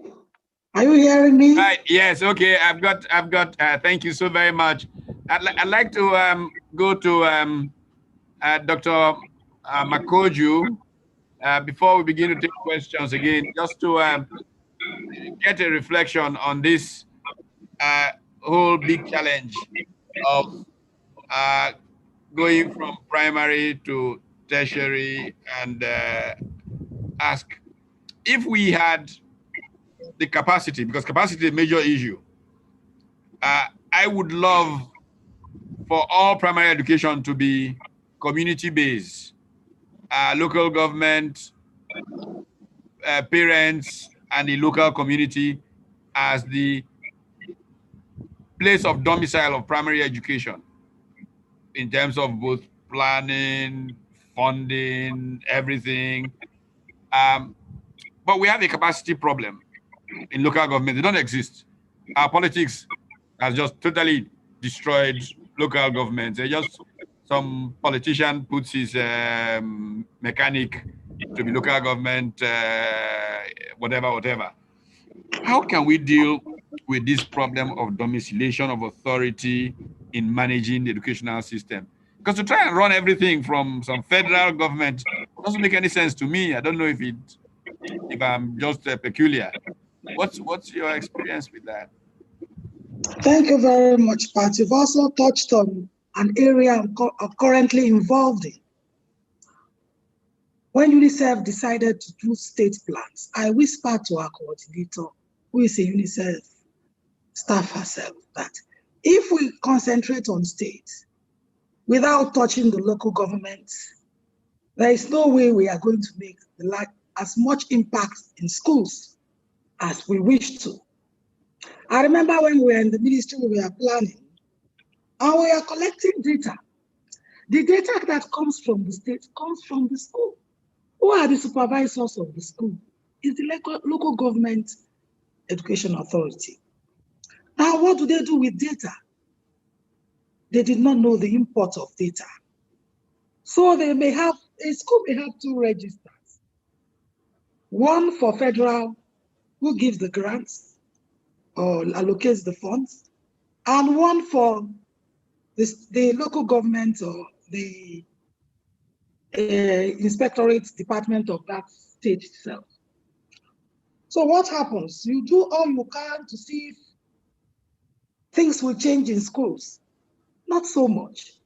Then the local governments didn't know the implication of tampering with data. If we take our minds back during the Obasanjo era, when teachers were not receiving their salaries regularly, and it was decided that it is time to start deducting teachers' salaries from centrally. Because some local governments were inflating figures, they were creating ghost schools, they were inflating even enrollment. When this was done, some local governments had zero allocation because they built in teachers that were not there. So we needed to enlighten, sensitize local government on the importance of planning. I'm happy to announce that as of now, UNICEF has embarked on an uphill task of training local government authority to manage schools themselves.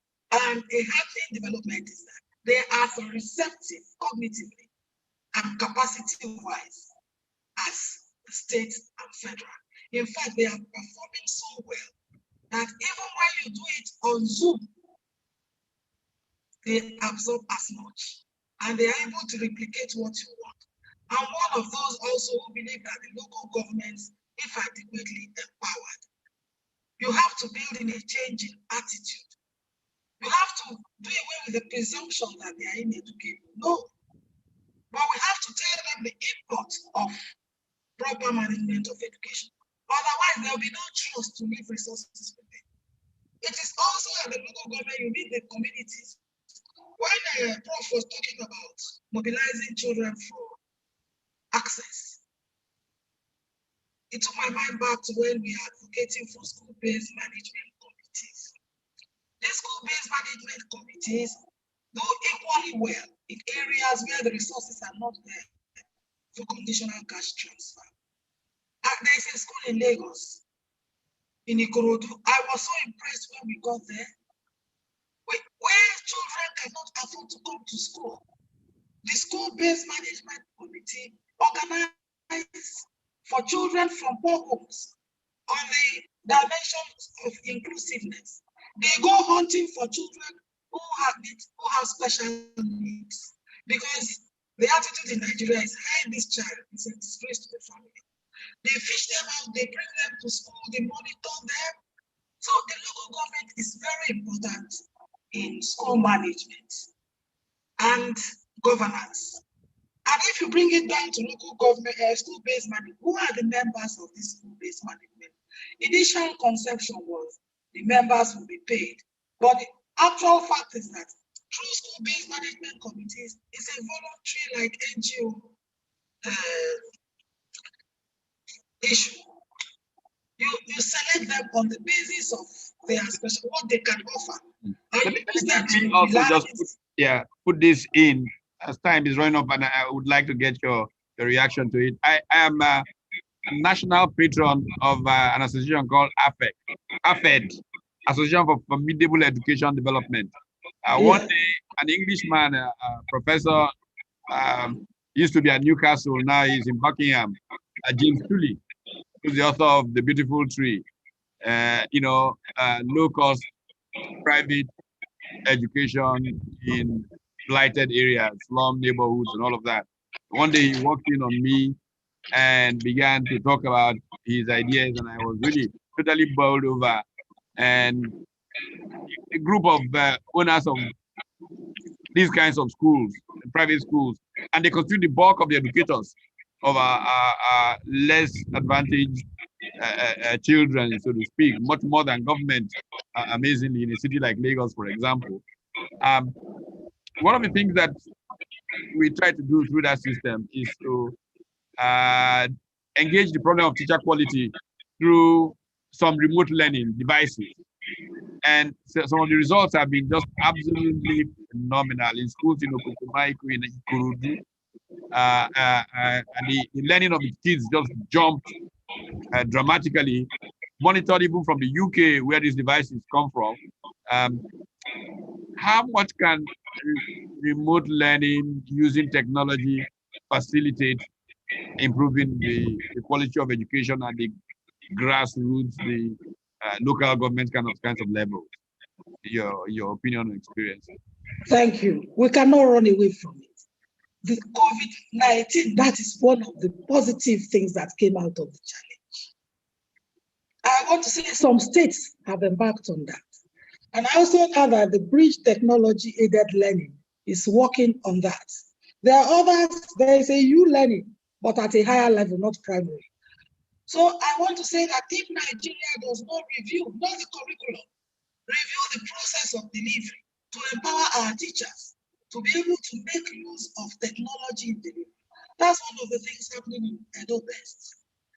And I want to also say during this recent process in local governments, some states were challenged to keep delivering to children at home, even in remote areas, on technology-assisted learning. They went in partnership with Google has been helpful. They were using local broadcast stations. They use radio stations. And they adjust time and get parents to participate. Even illiterate parents, we are supportive. And some were running us. Where they could not really use technology, they brought in, they were using ready-made reading material. And parents were ready to take this to places during the COVID. So I don't think we can run away because our children are so well integrated now. That is the edge the private schools have had. But some state governments extended it to public schools, like Ondo State government, I think Oyo to some extent, Rivers State government. The awareness is coming. And remember, I talked of commitment. We cannot run away from integrating technology or e-learning into learning for the next phase. Yes. If we don't do that, we'll be left behind. What it does is that it enlightens not only the teacher, it enlightens the learner. But to do this, we have to reorient our teachers. Teacher, absolutely. Yes. Can we? No, it's but they can learn simultaneously. I'll just quickly go to Mr. Dennis Okoro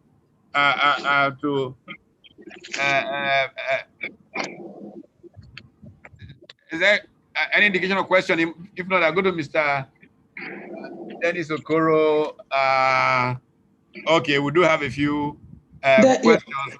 Yeah, let me take a question or two before going to Mr. Okoro. I'll take, I believe it's Madam Binta Aliu, and then Mr. Adetula, and then Dr. Yusuf, and then Dr. Guam. Just take that quickly, then I'll go back to Mr. Okoro before coming back and finishing with Professor Payo Banya. Yes, please, Ms. Binta Aliu. You have no audio? Okay, what of Dr. Yusuf? Go quickly, Dr. Yusuf.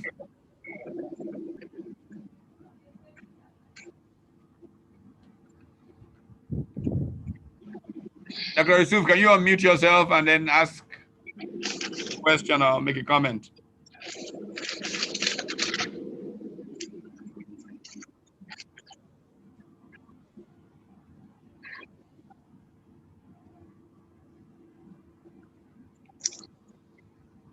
Is Dr. Yusuf managing it?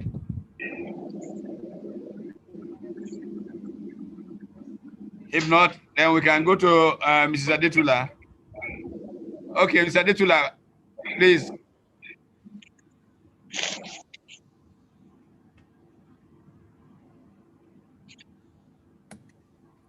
Thank you very much. I have listened very well, and I want to start first of all with the good news.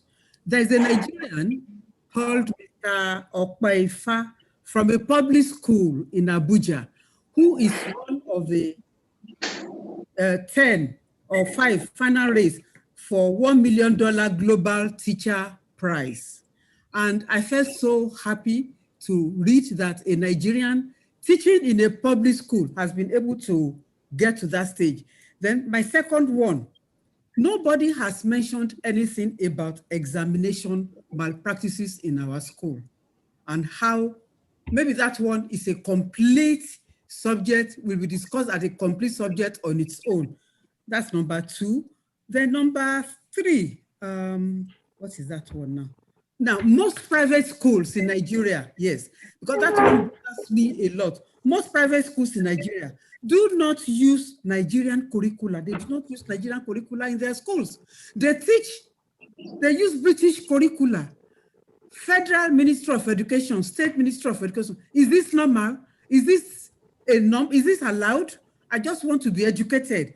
And my last comment, why do we as public officials, when we attend meeting on behalf of Nigeria, fail to report back to the country some of the things we came back with? A very classical example is the Johnson Declaration on Education for All of 1990, where it was emphasized that the teaching of life coping skills must be made compulsory in all schools. And I had the list of the officials who went. Based on that, while I was in the African Union Commission, we worked with UNESCO, with every other organization, to work on drug education curricula. Even while I was in NDLEA, we did that, but nothing has come out of it. So those are my 4, I don't know whether they are questions or observations of whatever. Thank you very much. Thank you. We'll go to Dr. Yusuf and we'll pull all of them and we'll get the panelists to react to them. Thank you. Good afternoon, sirs. Good afternoon. Good afternoon. Yes, please go on, Dr. Yusuf. Thank you very much. First, I would like to thank all our academic parents for their beautiful presentations. But specifically, I want to direct my question to our academic great-grandfather, Professor Emeritus Pai Obaya. Now, it's bordering on policy. Being the person behind the UBE scheme in Nigeria, so I would like him to probably clarify this. So we have seen situations where people will continue to write in the presentation, they mention it in presentation, saying 934, which of course we are a bit worried, those of us in the education policy, that is there anything like 934 in Nigeria? So that is on one angle. And another thing again is that most of these provisions of the Act of 2004 that is enabling UBE, they are not quite implemented. Take for instance, there's a disarticulation principles that requires that no junior secondary school should be in the same premises with the senior secondary. But what we see these days is probably differentiating with the kind of uniform student we wear or the kind of building in the same premises. So I want him to please throw a little light on this. So all that is bordering on policy as far as our education is concerned, I don't see anything near implementation. So I don't know whether to be able to at least help me out in this case. Thank you. Okay, thank you very much, Dr. Guam, Dr. Uche Guam. Yeah, it's a bit. Hello. Oh, thank you very much. Can you hear me now? Yes. Can you hear me?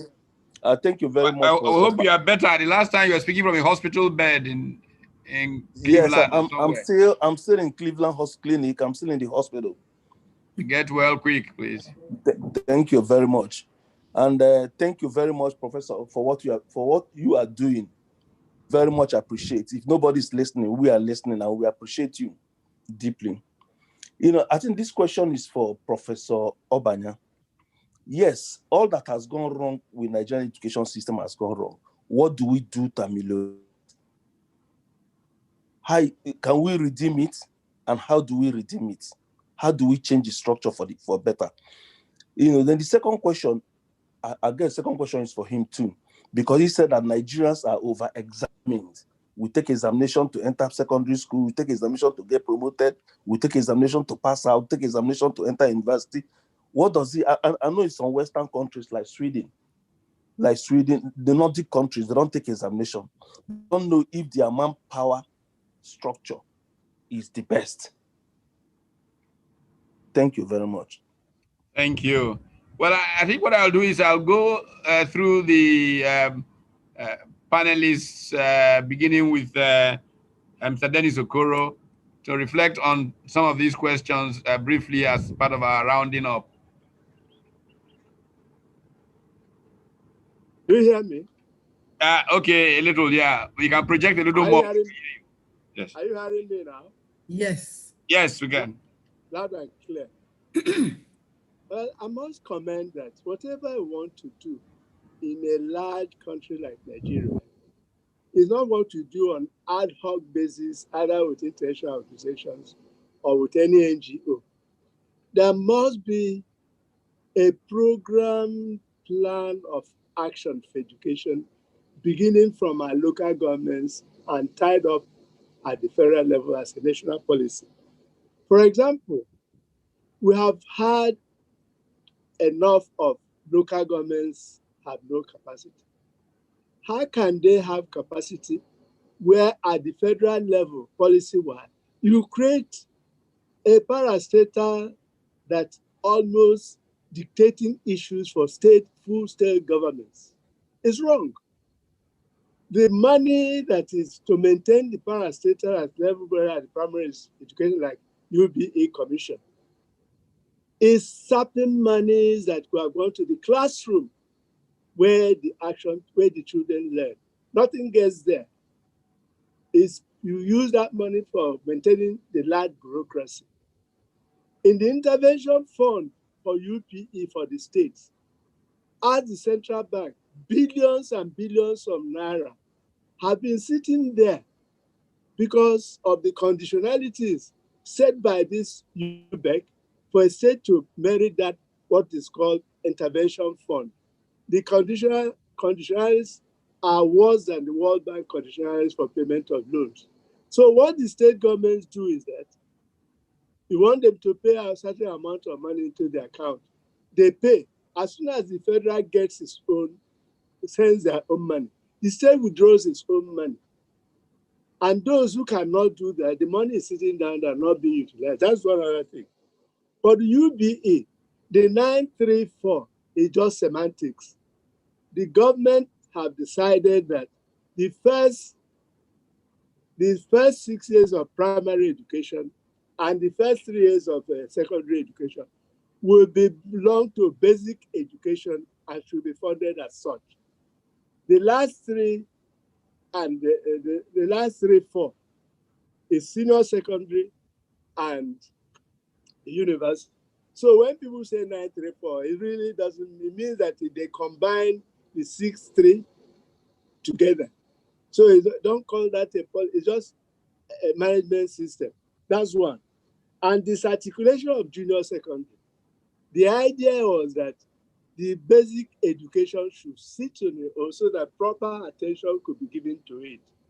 But the federal government that made the policy breached it by the fact that allowed federal government colleges to transit 100% from junior secondary to senior secondary. And the prescriptions of national policy of education are not being really implemented. That is the problem. And exam malpractices. My view is that we made so much noise about exam malpractice to the extent we injured the reputation of our education system. We revealed too much about exam malpractice to the extent that children who do not know anything about it started experimenting. Prior to 1966, there's nowhere in Nigerian education system you talk about malpractice because it's a taboo for you to be copying from your neighbor in the class. People will shame you. But we started exam malpractice and started creating exam malpractice marshals and made it, you can't institutionalize evil. We institutionalize evil. So the less we talk of exam malpractice, the major cause of exam malpractice is that I believe the Nigerian children are honest. But we make them victims of our inactivity. It was when the government failed to furnish the schools, fund the school properly, the laboratories are formed. Then a child finds himself after 6 years of education, this one all examination, I'm going to fail. So they become desperate. When I was a teacher in King's College, I taught L-level classes. In the 6 months before the final year, we have covered the syllabus, and the children had opportunity to experiment, to look at past questions. By the time they get to the exam, they are prepared. There was no point copying anybody. And redemption of the education system, my last point. We cannot change the current system that is very faulty by mere cosmetic dealing with schools. We must change our mindset of the purpose of the schooling. Change the mindset of all educators, from those who produce teachers and the students. Change the mindset about education, what a child is. That is not an empty person. That a child has potentialities, abilities. And how come a 4-year-old who compose classical music? How come we have talented children who have been to school by creating things that people study today for PhD?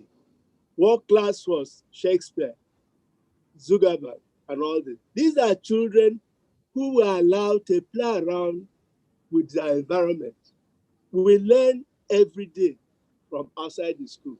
Why do we confine our children to the classroom, which kills initiative, kills creativity, kills critical thinking, and will have knowledge that cannot be applied, either for the child to be somebody or help his community? So to do this, we have to change the paradigm and start looking at the child. And before we plan, we put a child on the table and look at the needs of that child before we start talking about education. And moreover, we should stop the over-centralization of educational processes from the center, because the federal government overriding influence of the states, because so in the name of concurrency in legislative place, has emasculated the state governments. They depend 100% on federal to dictate to them what they do with their children. The National Council on Education, which is the policy-making body, is just an institution that directs state governments when they meet to implement federal ideas. So when the regions were there, East, West, Midwest, North, people developed according to their resources, according to their own pace, and people were going to school. Various kinds of schools were competing. We talked about campus life. We were competing athletically around the whole country. I had my federal scholarship in colonial times because at the interview, after looking at my academic qualifications, they said, "What else do you do?" I said, "I captained the Eastern Nigeria team in 1956 to Zaria for Horse Shield competition." That alone made the difference between my qualification and that I got the scholarship. Today, our children don't release. We have federal colleges called community colleges. There's no aspect of curriculum that takes these children to see history is no longer being taught. How do we not understand ourselves? So please, we have a lot of problems, but it should be properly planned. We can't reform education cosmetically.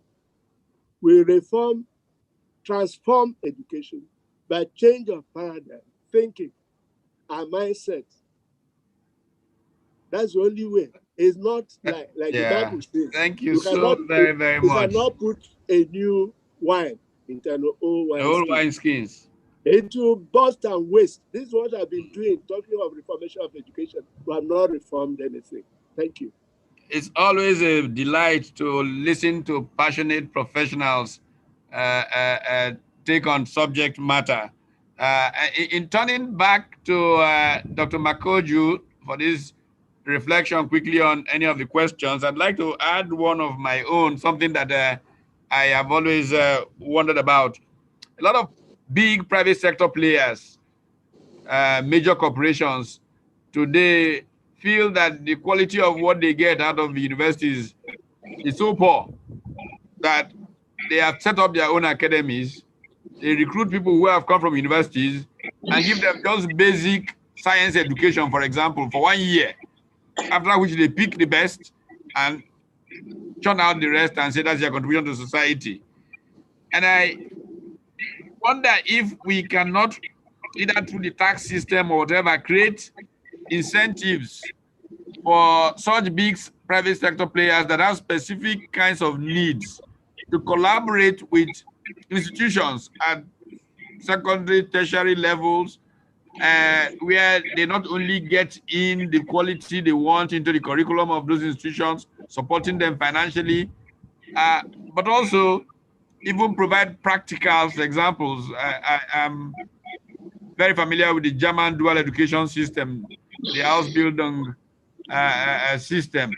Is there a way that the system can facilitate an incentive scheme that will make these resources coming from the private sector more universally available, so to speak, in terms of twinning with institutions? Well, I look at it from the point of view of partnerships in education. The incentive scheme, if I get you right, is it going back to those who are putting it? Because the argument is this: the children coming out of the system, they are to serve the industry, they are to serve your corporations. If you want to make them better, we need partnership with universities in curriculum development. We need to know what are the areas of need. This is not static, there is dynamism in these needs. Where is the job requirement? What areas should we train teachers for? What areas should we train our children for? But in terms of the incentive scheme, I think what comes back to the industry is that they get what they desire. In that wise, they say a student's work experience scheme, I'm sure you are aware of it, that currently exists. I know that in your university, that the children are made to work during the long vacation in areas related to the areas of learning, which adds quality. But it needs to be imbibed by most other universities, because it's not just going to school and coming out with the theoretical knowledge. But because the person who has gained that practical experience, you go for interview for a job with that person, the person will get the preferential treatment for employment. So there's need for us to have partnership with the private sector providers, not just the schools themselves, with the industries and the job creators and the universities. And it can be coordinated. It was already happening in the Federal Ministry of Education. I don't know if it's still on now. There was even a time we had a project like Adopt a School, that cooperatives and corporations were trying to link with schools that were deprived and making up for them to fill in gaps in resource availability. And I looked also at what's happening in advanced world within the school. If you're studying economics and you are in the area of you want to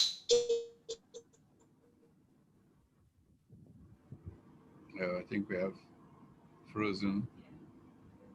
service delivery in economics, exchange from the university. Part of your assessment at the end of your course is how effectively you've invested. What risks have you taken? How far have you gone? When we talk of the Singaporean experience, even at the secondary level, children come together and they do something like, we want to go into dry cleaning, we want to go into other areas of service provision. They form corporations, which unfortunately, when they graduate, they are required to not to sustain. so it doesn't cause problems. I think we need to impose such a, I also know that university does this, because I know my daughter, last time she invited us to a Zoom to see how they were trying to make parents and other interested parties buy into such corporations they were forming. Some of them sold clothes, some of them sold food, which they cooked, and I guess it is by patronage how much they are able to, that they are graded. So we need to imbibe such, more of such, infuse them into our curriculum. I wanted also to touch on the 934 issue raised. It's unfortunate that in Nigeria, people come out with some beliefs or positions and fail to impose it on the system. There's nothing like 934 system. The system still remains 6334. But recently, 1 year compulsory pre-primary education, I think it started with Professor Rukayat, was officially included. So it becomes 16334. What happens when they call the school 934? They start calling the classes basic 1, basic 2. This is sick. We're already telling the world what type of background your country is.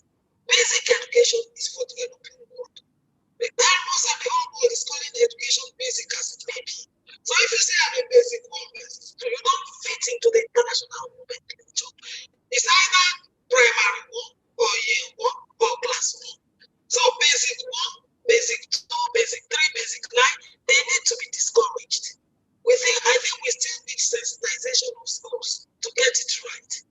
So that's the one on basic. On the why do we need our examination still relevant? I think we are in an evolving system. What Prof was trying to say is that where exams may not be necessitated, we impose it on children. For example, in 2006 or 2005, it was agreed that access into junior secondary school should be unfettered, because the UBE laws presupposes that the child finishes primary 6 and transits into junior secondary school. Now, if you start giving the examination, you're already telling the child you are not qualified. But if you take to the national policy recommendation that there should be continuous assessment, it's not exam per se, it's not only terminal examination you can use. If there's effective continuous assessment and teachers are empowered to administer them, then we can use continuous assessment scores to get children into junior secondary school. When you take an examination, you're already saying those of you who do not pass don't deserve to get into the schools. That is not the idea. And when they start giving primary 6 examination, they are giving the impression that primary 6 is a terminal point. It's no more a terminal point. So you let the child smoothly go into the next year, which is junior secondary school, first year, not basic 7. It is only in Nigeria I hear that terminology. Please tell me if I'm wrong. Thank you. Thank you so very much. We'll turn to Professor Rufai for closing thoughts. Any reaction? Yes, thank you. Thank you, Prof. They have answered most of the questions, but I can say 1 or 2 things on some of these issues. For example, why are people not reporting after attending meetings, especially that of GMTN 1990? I believe that is not the issue of reporting, but the issue of implementing of the outcome of those declarations. So that is the issue. And I remember there was a time that a move was made by legal advisor to the president that let all ministers come out with all those declarations, because Nigeria is very good at attending meetings, coming back with all these issues, but then documenting them without taking any action. So that issue of implementing what we have signed, what we have agreed, along with other colleagues or other countries, that is the issue. So the issue is implementation, which I believe Nigeria can still do better, because up to now, not much is really being achieved in that direction. And then on the issue of private schools that are also running curriculum that is not a Nigerian curriculum, I believe Federal Ministry of Education can come up with a clear policy on that. Because some of these private schools, they do not really go for our own terminal examinations. They don't mind about our WAEC NECO. They sit for exams from Britain and they go to British schools. So how do we now marry the two? So I believe the Federal Ministry can really come up with a position on that. Because if you can reach any private school and ask them to now use the curriculum, some may say, yes, they are using, while they are not.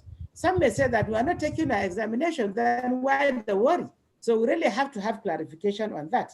And in line with the issue of examination, too much emphasis, as Professor Obanya has mentioned, too much emphasis on examination, correct. The emphasis on examination is leading to too much emphasis on certification. So now our people are more interested in these certificates. How are they getting the certificates? That's another issue. We come back to the issue of examination malpractice. We come back to the issue of having people to maybe sit for others. Ensure that you have the certificate. But as already mentioned in terms of issue of banking of knowledge, they are only reproducing what they have learned, but they cannot actually apply knowledge. So that issue of emphasis on certification is allowing our students, especially in Nigeria, to actually only go for those certificates. We want to have students are more interested finishing schooling, getting certificates, but how do they apply knowledge? That is a different issue. And that is why some companies are saying that they have to now subject them to some examinations to perform, to see whether they can really apply knowledge. Because having a banking of knowledge is different from application of knowledge. And that application of knowledge is what we call learning. That is the actual learning. Because once knowledge is taught and it's, taken back at examination hall, passing examination, getting certificate, but then coming out to the field of work to develop the society, then the child cannot. Then it means learning has not taken place. So we really have to revisit that issue of de-emphasizing certificate, practical knowledge, practical skills. How do they now, what can they do after their graduation from any certain level? The expectation is that they can do 1, 2, 3, 4. Actually, they can practically. And then if they can do that, yes, we acknowledge that they can. But as long as we are emphasizing on examination, certificate, without caring about application of knowledge, then we have a total disconnect between the education system and the delivery after graduation. And the last thing that I want to comment after our colleague has mentioned on the issue of UBE, particularly on counterpart funded. Even the last time I met a forum like this, I discussed the issue. I even read out some states that were not able to access their UBEC intervention funds. It is true that yes, some governors can say, okay, they now put their counterpart funding in the bank, and then after having that from the UBEC, then they can now retrieve their own. I think that one is long time ago, unless if that story has changed. But I know that it used to be followed in total from UBEC. It is not the fact that you are given only counterpart funding, but they're only giving you that after they have your own plan on what you are going to do with your own money and their own money. If they are given 1 billion, what are you going to do with 2 billion naira? You have to now go and defend yourself and bring your own plan, which they have to approve. And after approving, they will also give you part of your money, and they will follow you in terms of following up to see, monitoring, to see how far you are achieving what you say you are going to achieve. So I believe that maybe we have gone far over that, but if that is still doing the wrong way, I believe we can always change that. But finally, I have to say that we have to be very critical in terms of reforming our education system. We have to stop paying what people call lip service to education. Everything free, everything in the news, you can see education here, education there, but go to the classrooms, go to the schools, you see nothing. So we really have to be very much critical. We have to be serious. We have to be up and doing to ensure that we reform the entire education system for the better and for the benefit of the next generation. Thank you. Thank you so very much. That last point was also an important point that Elijah Medjoda wanted to make about where is the money, where is the result of all the money that is going into education, and that it matters. Appreciate you very much for the contribution. Finally, Professor Tayo, any response to any of the questions and closing thoughts?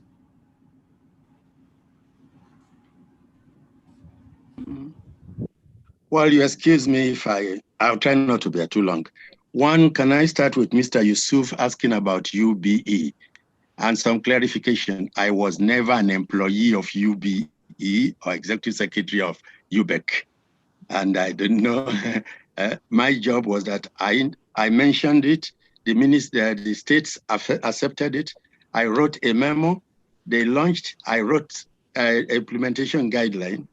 And when I retired from UNESCO, they spoke to me in Yoruba, since you are this thing, do you have some time? And I conveyed this national dialogue where I presented my implementation guideline. And it is based by what I've done for Africa. John Chiem has been mentioned. As UNESCO Regional Director for Education in Africa, I did the African consultation that went to John Chiem, and I know the recommendations of head. And that's why I said basic education does not mean 633 or any 4.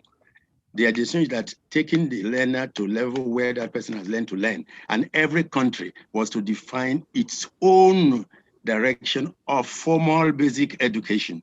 So the ministers of Africa under what they call ADEA met and decided it should be primary plus junior secondary for 2 reasons. At the end of primary, you are too young to go into the world.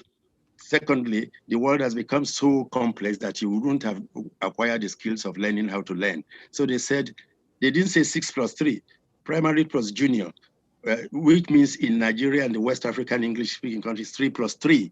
But in the French-speaking countries, 3 plus 4, because junior secondary is 4. And in Eastern Southern Africa, the whole thing is 6 plus 2. So the problem here is that we accepted UBE as universal basic education, but we didn't accept the second definition, which is universalizing basic education. And that's where all the kata that has come from. So if we must reform, we must go back to what the original ideas here and allow people to do the right thing. Now, we talked about community. It was also part of the John Chiem. Ladies and gentlemen, community involvement was one key factor in those parts of the Federation you call educationally relatively advanced states. How did primary school, secondary school, the missionary did not bring money from Ireland or from England. They got our people who had no cash then to get involved. And spread of secondary education in Western Nigeria in 1955, you hear Onyo Grammar School, Odogbo Grammar School, Odogbo, they came through community efforts. Even the popular ones like Ibadan Grammar School and so on that belonged to Anglican, they were given to Anglican after the community had done their job. Now coming to that, community involvement simply means having the people's voice and their expertise, which can be hidden or it does not necessarily mean giving money. And if we emphasize this these days, get the people involved, voluntary service, communal service, you'll be surprised when they know that there's no corruption somewhere, when they see what they're able to gain, please, we'll mobilize them. And this social will is the most important thing, because without it, nothing works. It has worked in Nigeria, we can still do it. Now, ICT, the new normal. Ladies and gentlemen, we're enjoying being online. But ladies and gentlemen, you have to be in line to be online. Meaning that the society, the structures have to give you that facility. If at my level, this is proving difficult, what is it like? If I have a study where I can stay and a room where my grandchildren can study, what is happening to my less privileged brothers and sisters who have to share a room with a wife, at least one wife, and at least 10 children? And if the MTN and all of them are working even with us here. So the society has to invest in making us to be in line so that we can be effectively online. The second part is that hardware is very useful. Software is useful, but the most useful is the humanware. In other words, we need to improve our own, you and I, not just the teachers, everybody capacity to understand how these things work and to be able to manipulate them and to be able to create our own soft and hardwares so that we don't become perpetual borrowers. And also that what we have belongs to us. And thirdly, most important, teaching is not face-to-face. It should be mind to mind, because you are transforming human beings. So we need a real pedagogy of ICT to ensure that when ICT is used as support, I mean support, to teaching and learning, it influences people's minds. It leads to critical thinking. It leads to people doing things, in an innovative way. So we owe ourselves those three duties. The technical one, make the place in line. Two, get ourselves to be effectively online by going beyond the soft and hardware to the humanware. And thirdly, most importantly, develop a pedagogy that ensures that ICT support leads to learning. When it doesn't help to learning, it becomes a gadget.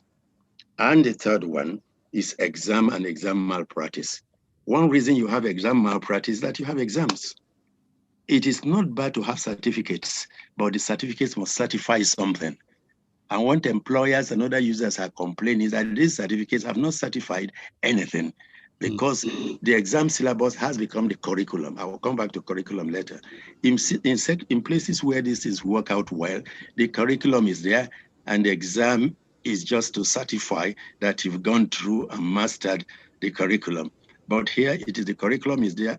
What does WAEC say? 2 papers will be set. And so we start working to do what we call permutations. You can even not study and PAM and get it.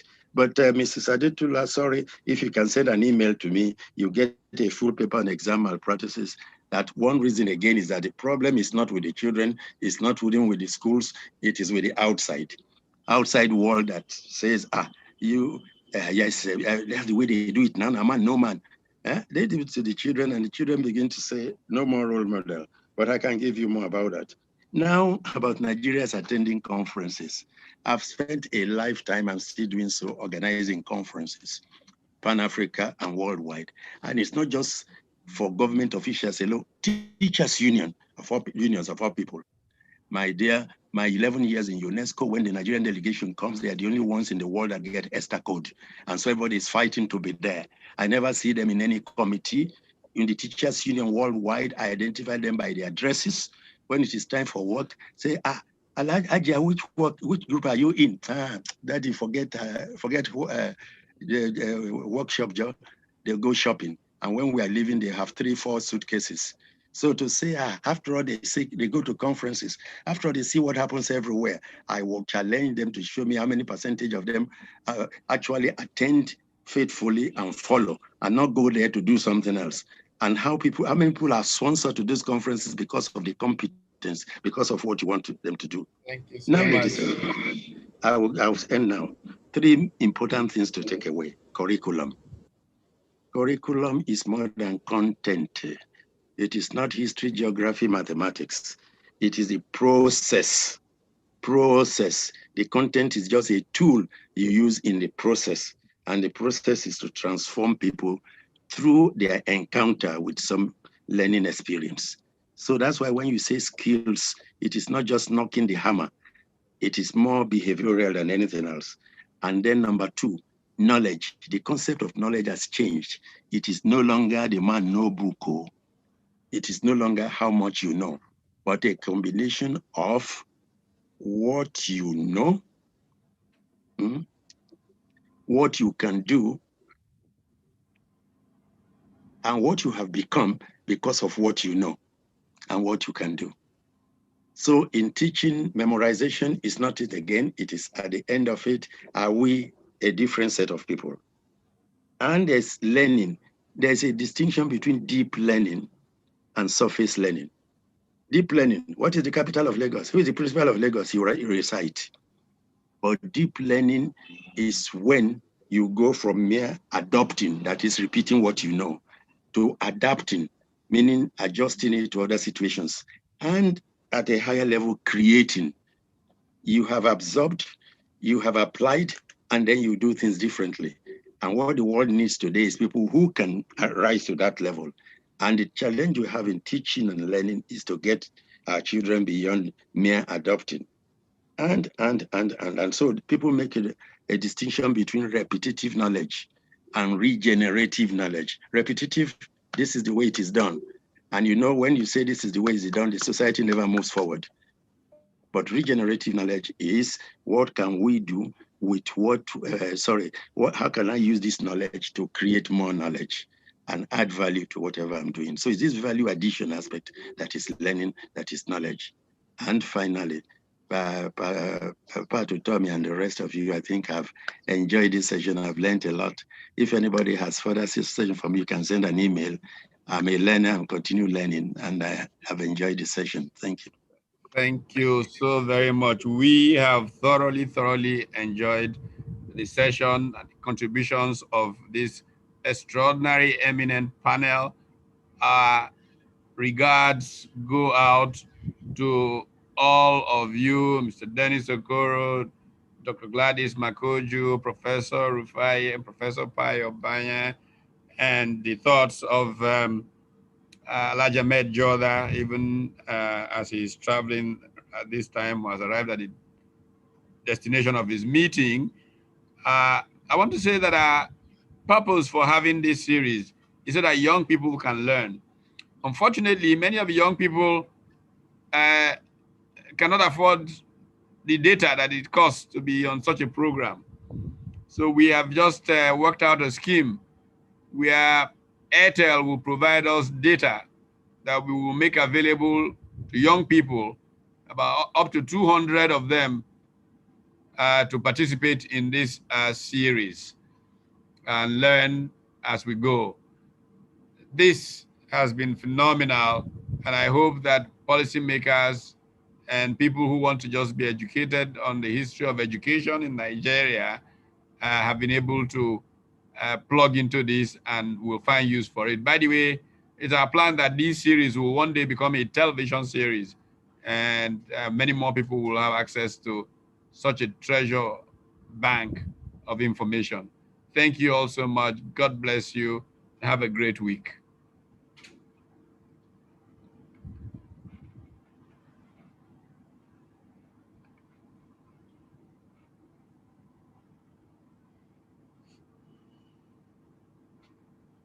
"51 food and agro-allied product brands, 21 subsidiaries, hundreds of industry accolades, over 150 billion naira in backward integration projects, over 14,000 dedicated employees and hundreds of business partners.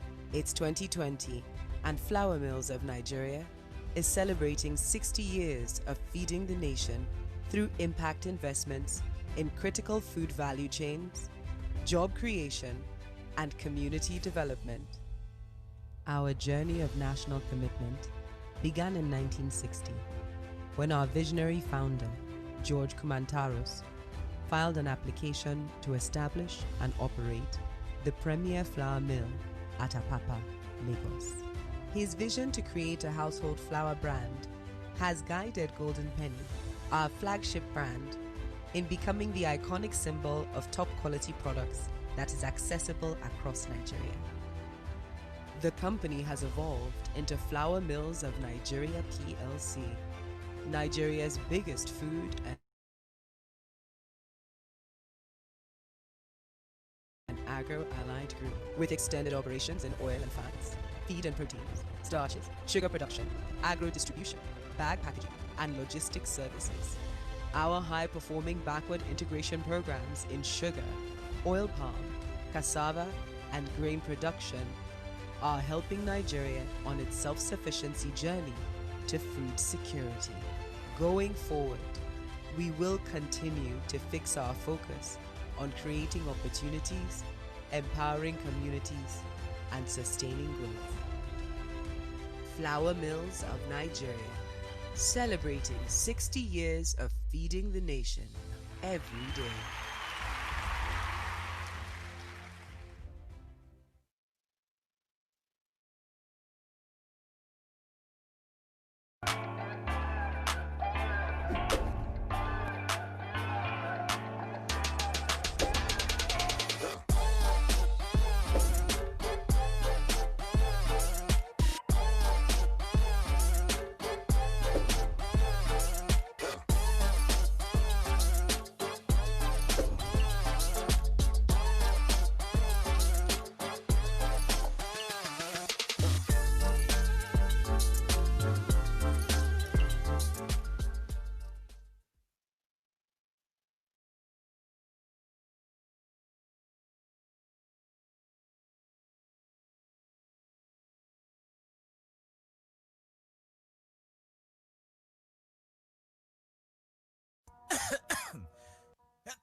John, you've been sneezing and coughing persistently for the past 3 days. Mary, I am tired. I don't know what else to take. I have taken all the cough syrups I can lay my hands on and they are not just working. Haven't you heard of Neophylline cough syrup? Neophylline? Yes. Neophylline cough syrup provides fast relief for cough, cold and catarrh, and it's good for babies, children, and adults. Neophylline cough syrup, a product of Mopsum Pharmaceutical Limited, and is available in pharmacies nationwide. If symptoms persist after 3 days, please consult your doctor. Neophylline cough syrup, a quality product.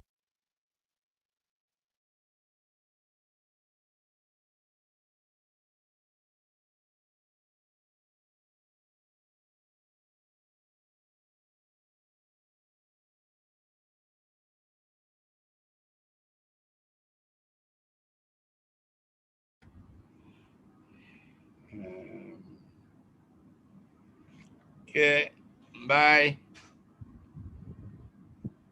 Bye. Okay. That was